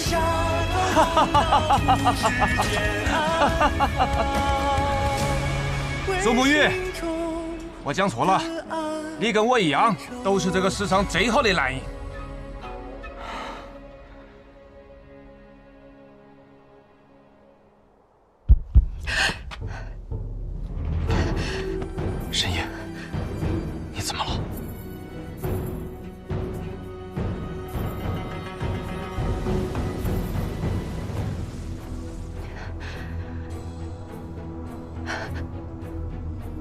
我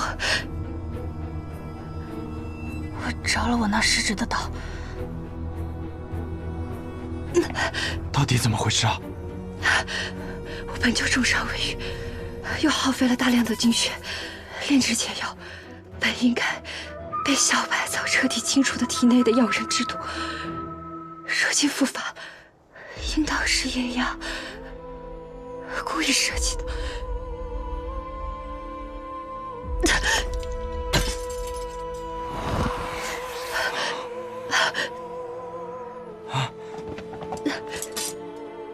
绿儿，不是有改药引之毒的药吗？以我之心炼制的药，如何解我的毒呢？宋玉，我在。杀了我！宋玉，杀了我！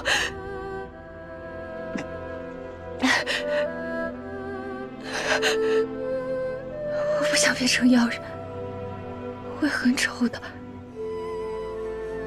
你不会死的，会有办法的。宋玉，来不及了，这次什么办法都来不及了。宋玉，真的来不及了，对不起，我们回不去呢。宋梦月，苏长华，我们一起用内力把他的毒逼出来。没用的，内力逼不出这毒。绿儿，有爹在，不会有事的。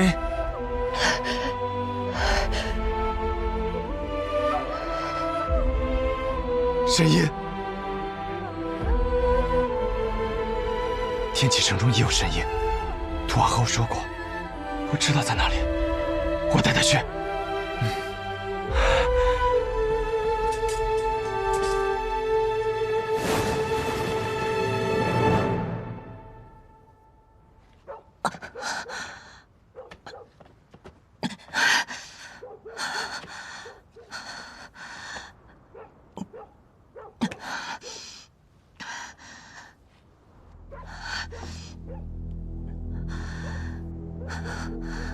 没想到那唐连月居然有如此实力，逼得我失去了护身药神，诈死逃脱。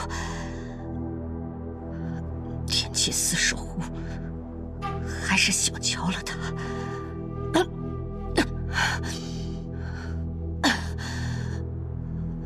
不过这些都不重要了，炼制出了这么多解药，小师叔也应当遭到反噬了。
弓手，不去战场上锻炼，将你的能力发扬光大，偏做暗杀这种小人行径，死了活该。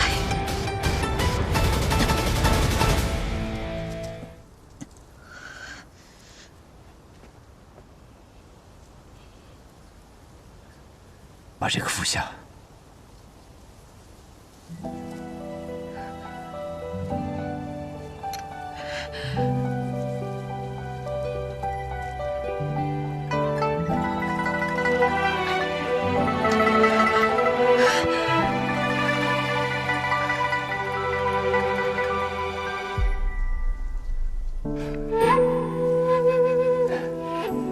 你来了。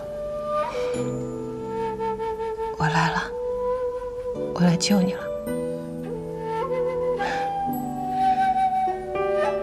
你不是说我的生死与你无关，你不愿意参与天启城这些破事儿吗？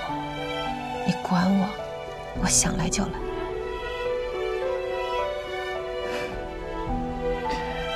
当年我们杀入泰安殿的那一夜，可比今日凶险多了。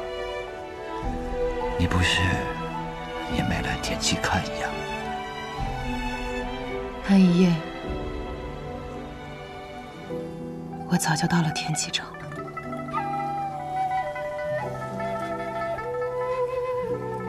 我在你身边安插了奸细，只要你遇到危险，他发出令箭，我就会提剑杀入我们。管他什么亲王、景玉王、泰安帝，我若提剑而出，那你就得跟我走。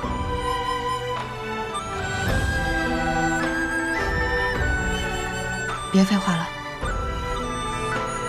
今夜剑起，若凤离心。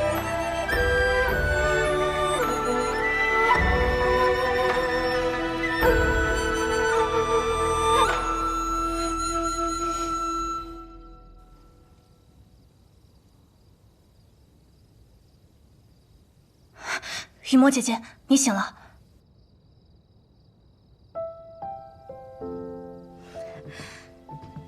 已无大碍，玄武使，进来吧。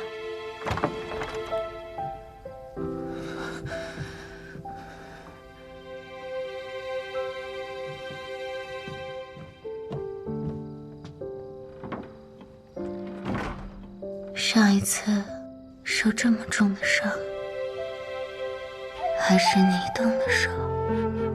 当时你可没现在这么着急。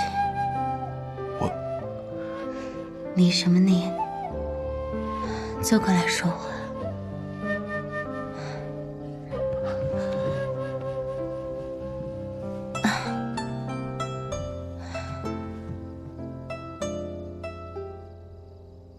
还是像个巨嘴葫芦。以前我总讨厌你，什么都闷着不说，但是现在我发现，原来喜欢一个人，除去言语，还能在行动和眼神中表明。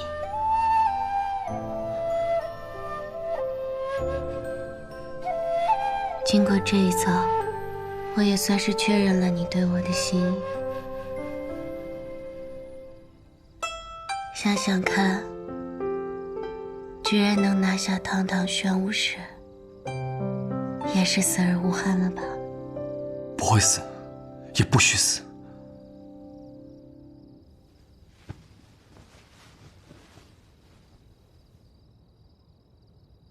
这次天启之途，让我更加明确我们身上背负的责任。唐连月，我们再做个约定吧。等你我完成身上的使命，你不再是玄武使，我不再是暗河道，我们只是唐连月和沐雨墨的手。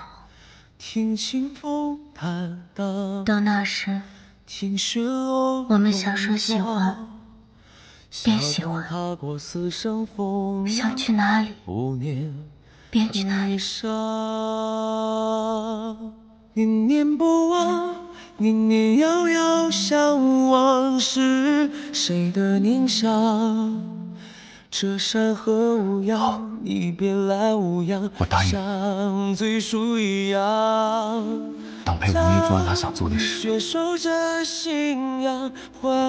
我便跟司空长风一般，抛下这座城的树，来找你。悲伤，只愿此生不忘。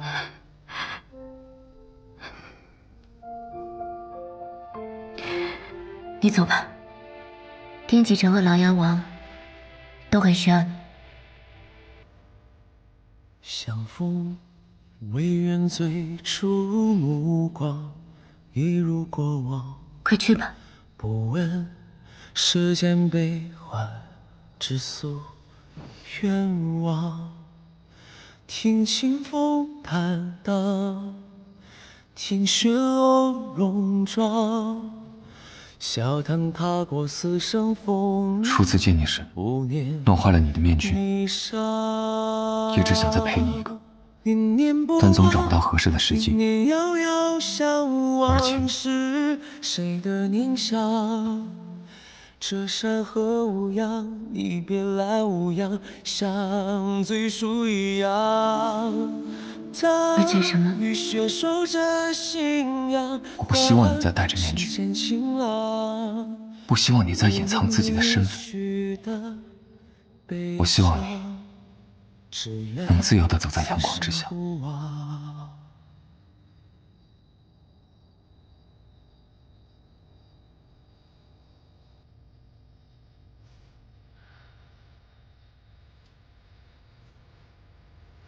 送我一曲离歌，笑看岁月如常，为你留在心底半生愿望。此去可手艺不错，相望着离殇。最后灯火阑珊处是最初快走吧。念念不忘，念念遥遥，相望是谁的念想？这山河无恙，你别来无恙，像最初一样。当雨雪守着信仰，换世间晴朗。5年离去的。我还以为是玄武使怜香惜玉，舍不得动手呢。傻瓜，你果然是在骗我。你果然还是关心我。月郎，现在天色不早了，要休息吗？我的身子还没完全恢复，你喂我吧。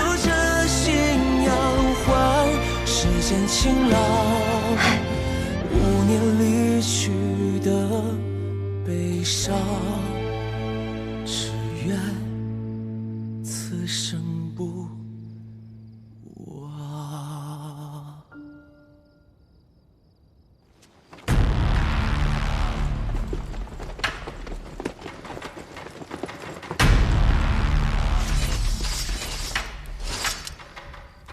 飞虎将军，这么晚了要去哪儿？玄武使，你不是应该在？很遗憾，我回来了，回来取你的性命。燕将军，还请放下手中的武器。哼，就凭你们！将军，看来你们也得到了消息，凤栖山庄起火之后，内卫司便在第一时间接管。你绑架的那几位公子，已经回到了各自的府邸。他们背后的势力，今夜也不会再有任何的行动，而你，也应该为自己所做的事，付出应有的代价。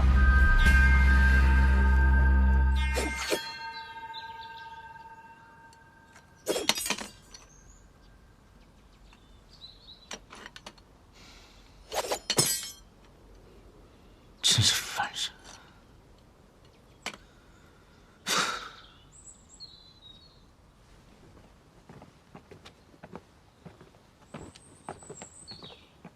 他到了。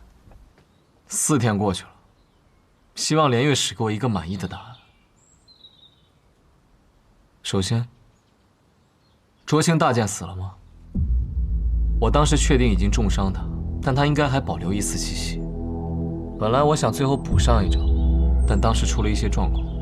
后来我去找他的时候，他的尸体已经不见了。我们推测，应当是被他的徒弟景轩带走了，但是死是活，暂时也没有答案。罢了。好，第二个问题，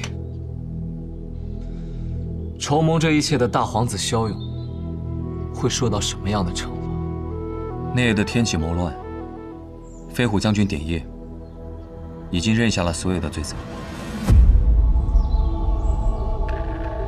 你们的陛下就这么算了？还是说，琅琊王根本就是个摆设？自然不会。萧勇也自知，无法这么简单从这场谋乱中抽离出来，所以上书请罪，认为典业犯罪，自己也有过错，便于青天剑禁闭，放弃皇子身份，终生不涉党政。只是如此吗？琅琊王呢？他认可这个结局吗？王爷不认可。他上书参了大皇子，并附上了大皇子参与谋乱的证据。但是第2日，陛下就准了萧勇的请求。王爷进宫求见，陛下并不见。那封龙凤卷轴还没有找到吗？没有，似乎已经有人先我们一步拿走。那位似乎就此事继续展开调查。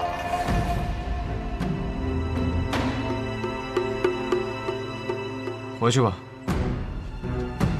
2个答案没有一个令人满意。大家长接下来打算如何？我等苏沐雨醒了再说。他醒了我就听他的，毕竟天启是他决定来的。他醒不了，我会拔刀杀人。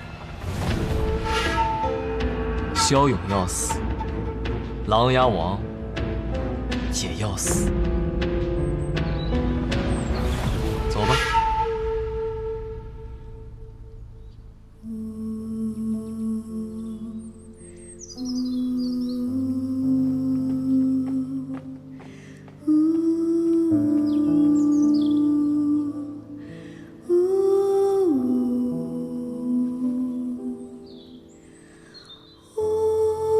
我是不是对你的小情郎凶了一些？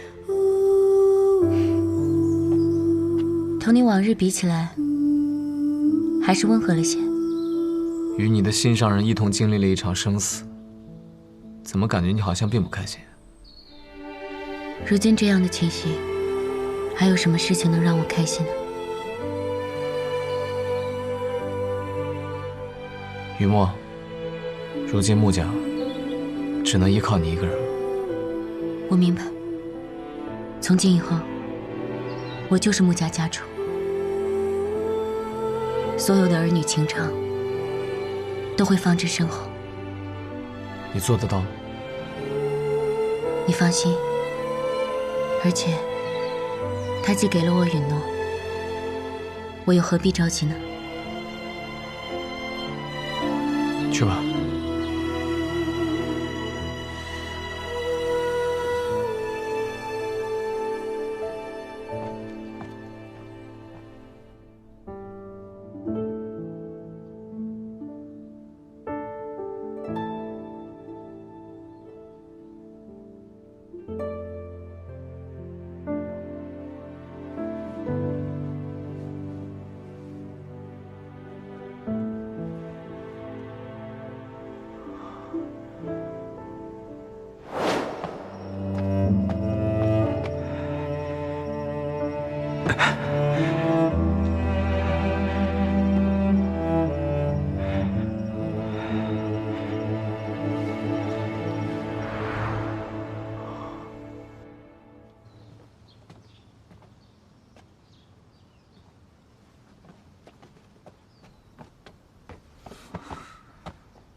你终于醒了。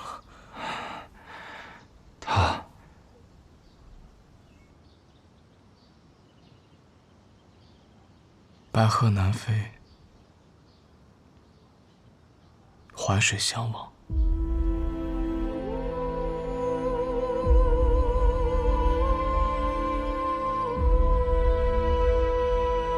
神医最后走的时候，没有任何痛苦。是哲叔用我的寸指剑，直接……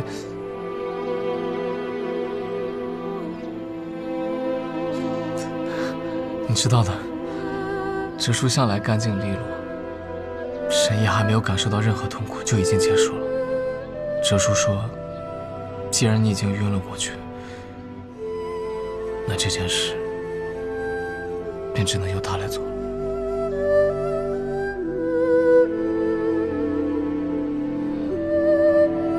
他们等了你2日，可你一直没有醒来。哲叔会先把尸体运回药王谷，以后每年清明、忌日，他们都会在药王谷给你准备1壶酒。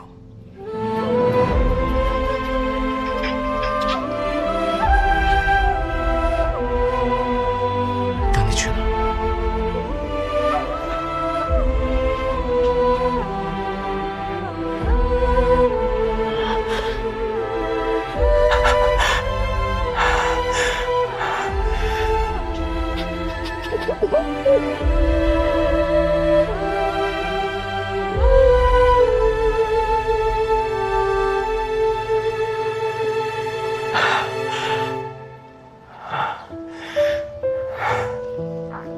叶雅呢？据雨墨所说，应当是被火凤来意给烧死了。逍遥呢？他认了罪，但是他这条命被他的皇帝父亲给保下了，只是去了青天监管禁闭。琅琊王问我你的决定，我说等你醒来，便听你的。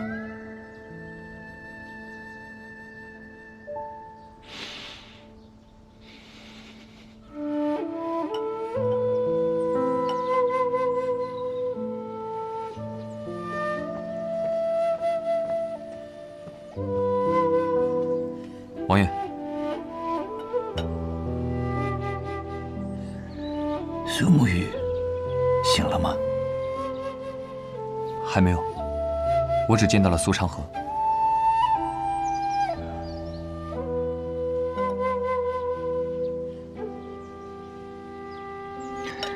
那安和的大家长怎么说？他说，若是苏沐雨醒来，他便听苏沐雨的决定；若是苏沐雨醒不过来，他会杀了萧勇和你。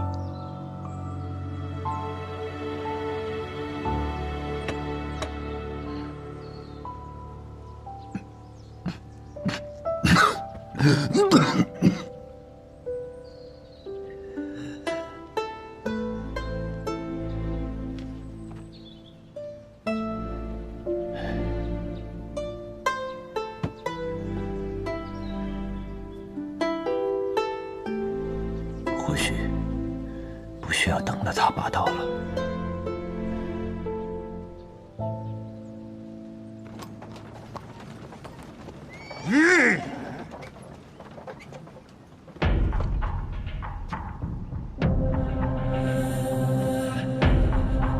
你是何人？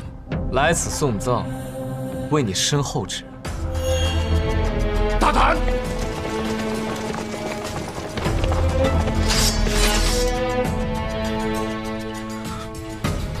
大胆吗？我有一个好朋友救下了你儿子的性命，可你身后的这个人，却又夺走了他的性命。我不该来此送葬吗？是你们，可是他已经请罪入了青天剑，陛下下了圣谕准予，如今他的性命只归天命。我即是天命。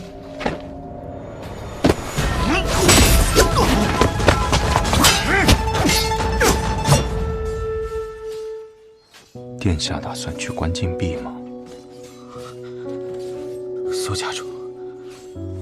们已经赢了，琅琊王他们定然会遵循之前和你们的约定，让你们的暗河走入属于自己的光明，又何必咄咄相逼呢？所以皇子便可以肆意的杀人，就算最后要接受惩罚，只要放弃自己的身份，便能苟活于世，对吗？我还未踏入青天界，我现在还是一位皇子。你知道当街杀死一名皇子是什么样的罪孽吗？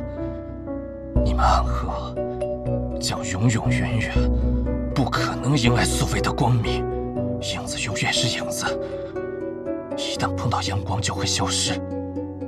你们会成为北离最大的通缉犯，你们的画像将会一直被张贴在每座城池最显眼的地方。青阳和雪薇死的时候，雨墨问过我一个问题：曾经的我们，同伴的生死似乎早就是一件习以为常的事情。可如今的一切都不一样了，通往彼岸的路，究竟还要死多少人？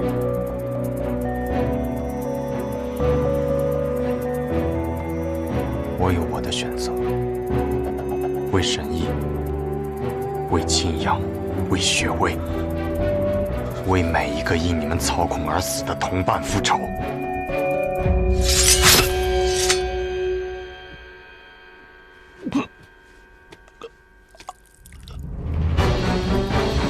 我的选择自有我的意义。从今以后，整座天启城当记住我们暗河的名字。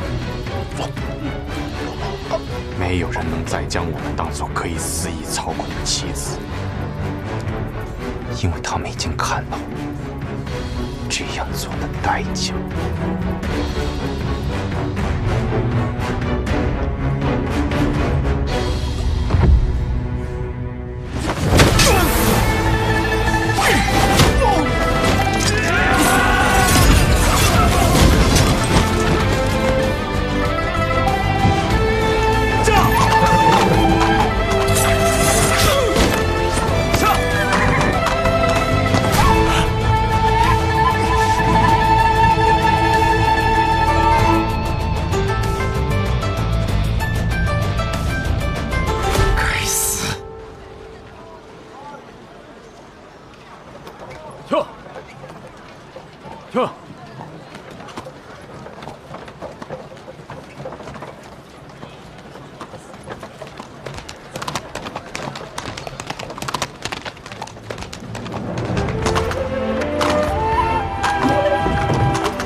怎么，你也感受到他的气息了？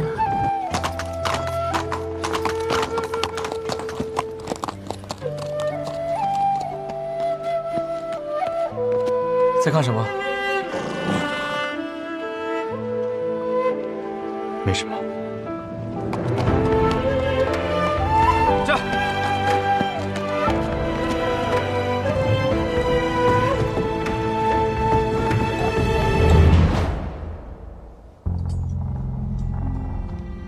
苏云霄，我吕太现在啷子了？他没事了，你放心。我既然出手了，就一定会救下他。不过，我有个条件。什么条件？你讲。我要暂时带走这位神医。为什么？因为我接下来要练一门功夫，随时需要一位神医候在一旁。我不想被苏沐雨盯上，那是一件很麻烦的事情。你知道我的性格，你若敢多言一句，白鹤怀就永远不会回来了。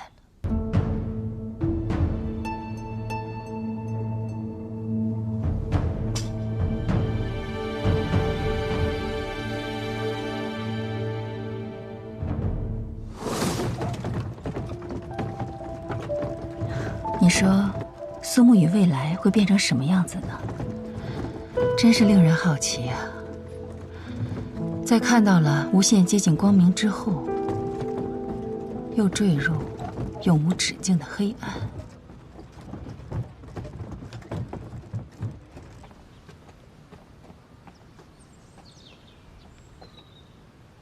我们要离开天启城了，来和琅琊王告个别。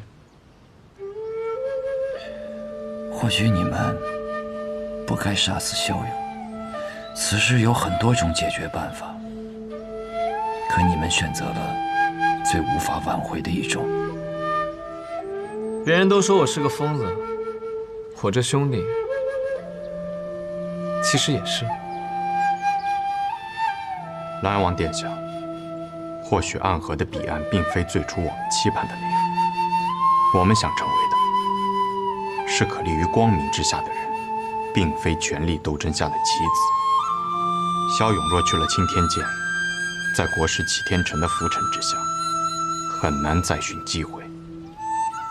可萧勇死了，很多事情会变得很麻烦。或许在从前，暗河立于黑暗之中；或许在未来，暗河仍无法行走于光明之下。可至少在此刻，我们拥有属于自己心中的正义，而在这正义之中，骁勇当死。下次若再敢拿我们当棋子，可休怪我们成为下棋之人。我和昌河会回到暗河，以后会走属于我们自己的路，彼岸终会到达，无论过程有多艰难。好，那希望我们再会的时候不会是敌人。可我们也很难成为朋友吧？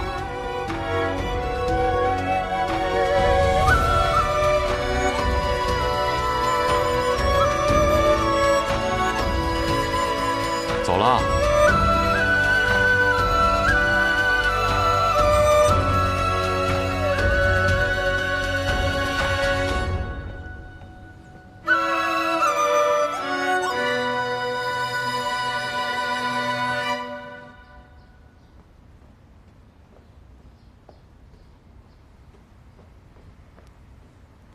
国师，大皇子萧勇在来青天剑的路上被人给杀了。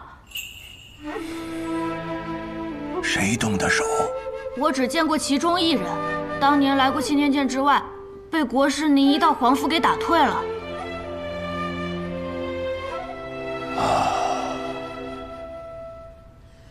或许当日是我狭隘了。这位苏家主是值得一见之人。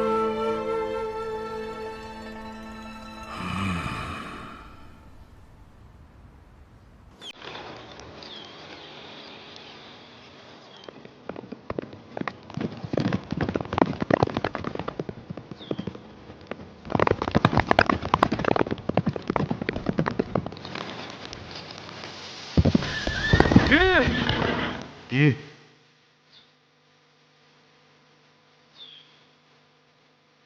怎么了？会后悔吗？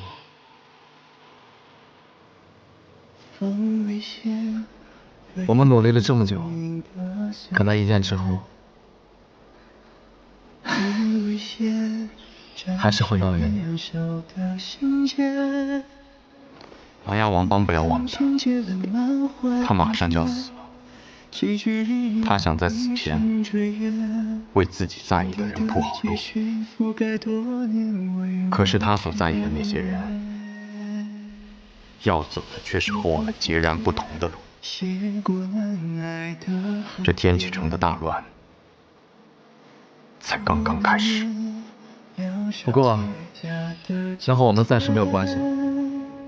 的世界有难舍的执念，兴许将自己丢却，还好有爱，爱人间半年月。曾有一极地地狱，可见光明。外明垂烈，一心的风雪怀一生注定归绝。云雾皆散，可见明月。两人就这么一同朝前狂奔着，似乎此行没有终点，而亦没有归途。彼时，距离暗河下次踏入江湖还有8年，而距离苏沐雨和白鹤怀的重逢，则还有整整12年。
赵岩，让我自己单独待一会儿。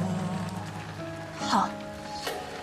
明轩道，哪有路可挑？奈何有挥剑出鞘。肩上暮云潇潇，伞下潭中月照路迢迢。尘沙扬，肩上挑我刀光你落脚。即便要独一人过风暴，霜雪难一角，也知不远处有借我的春晓。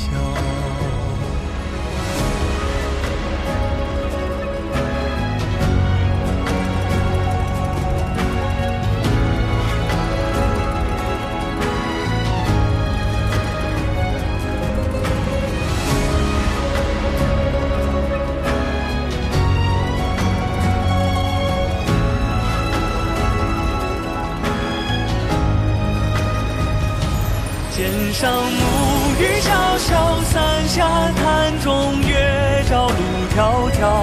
尘沙扬，肩上挑我刀光你落脚。即便要渡一人过风暴，霜雪拦一角。即便还会有躲不开的喧嚣，为心中的安被找到。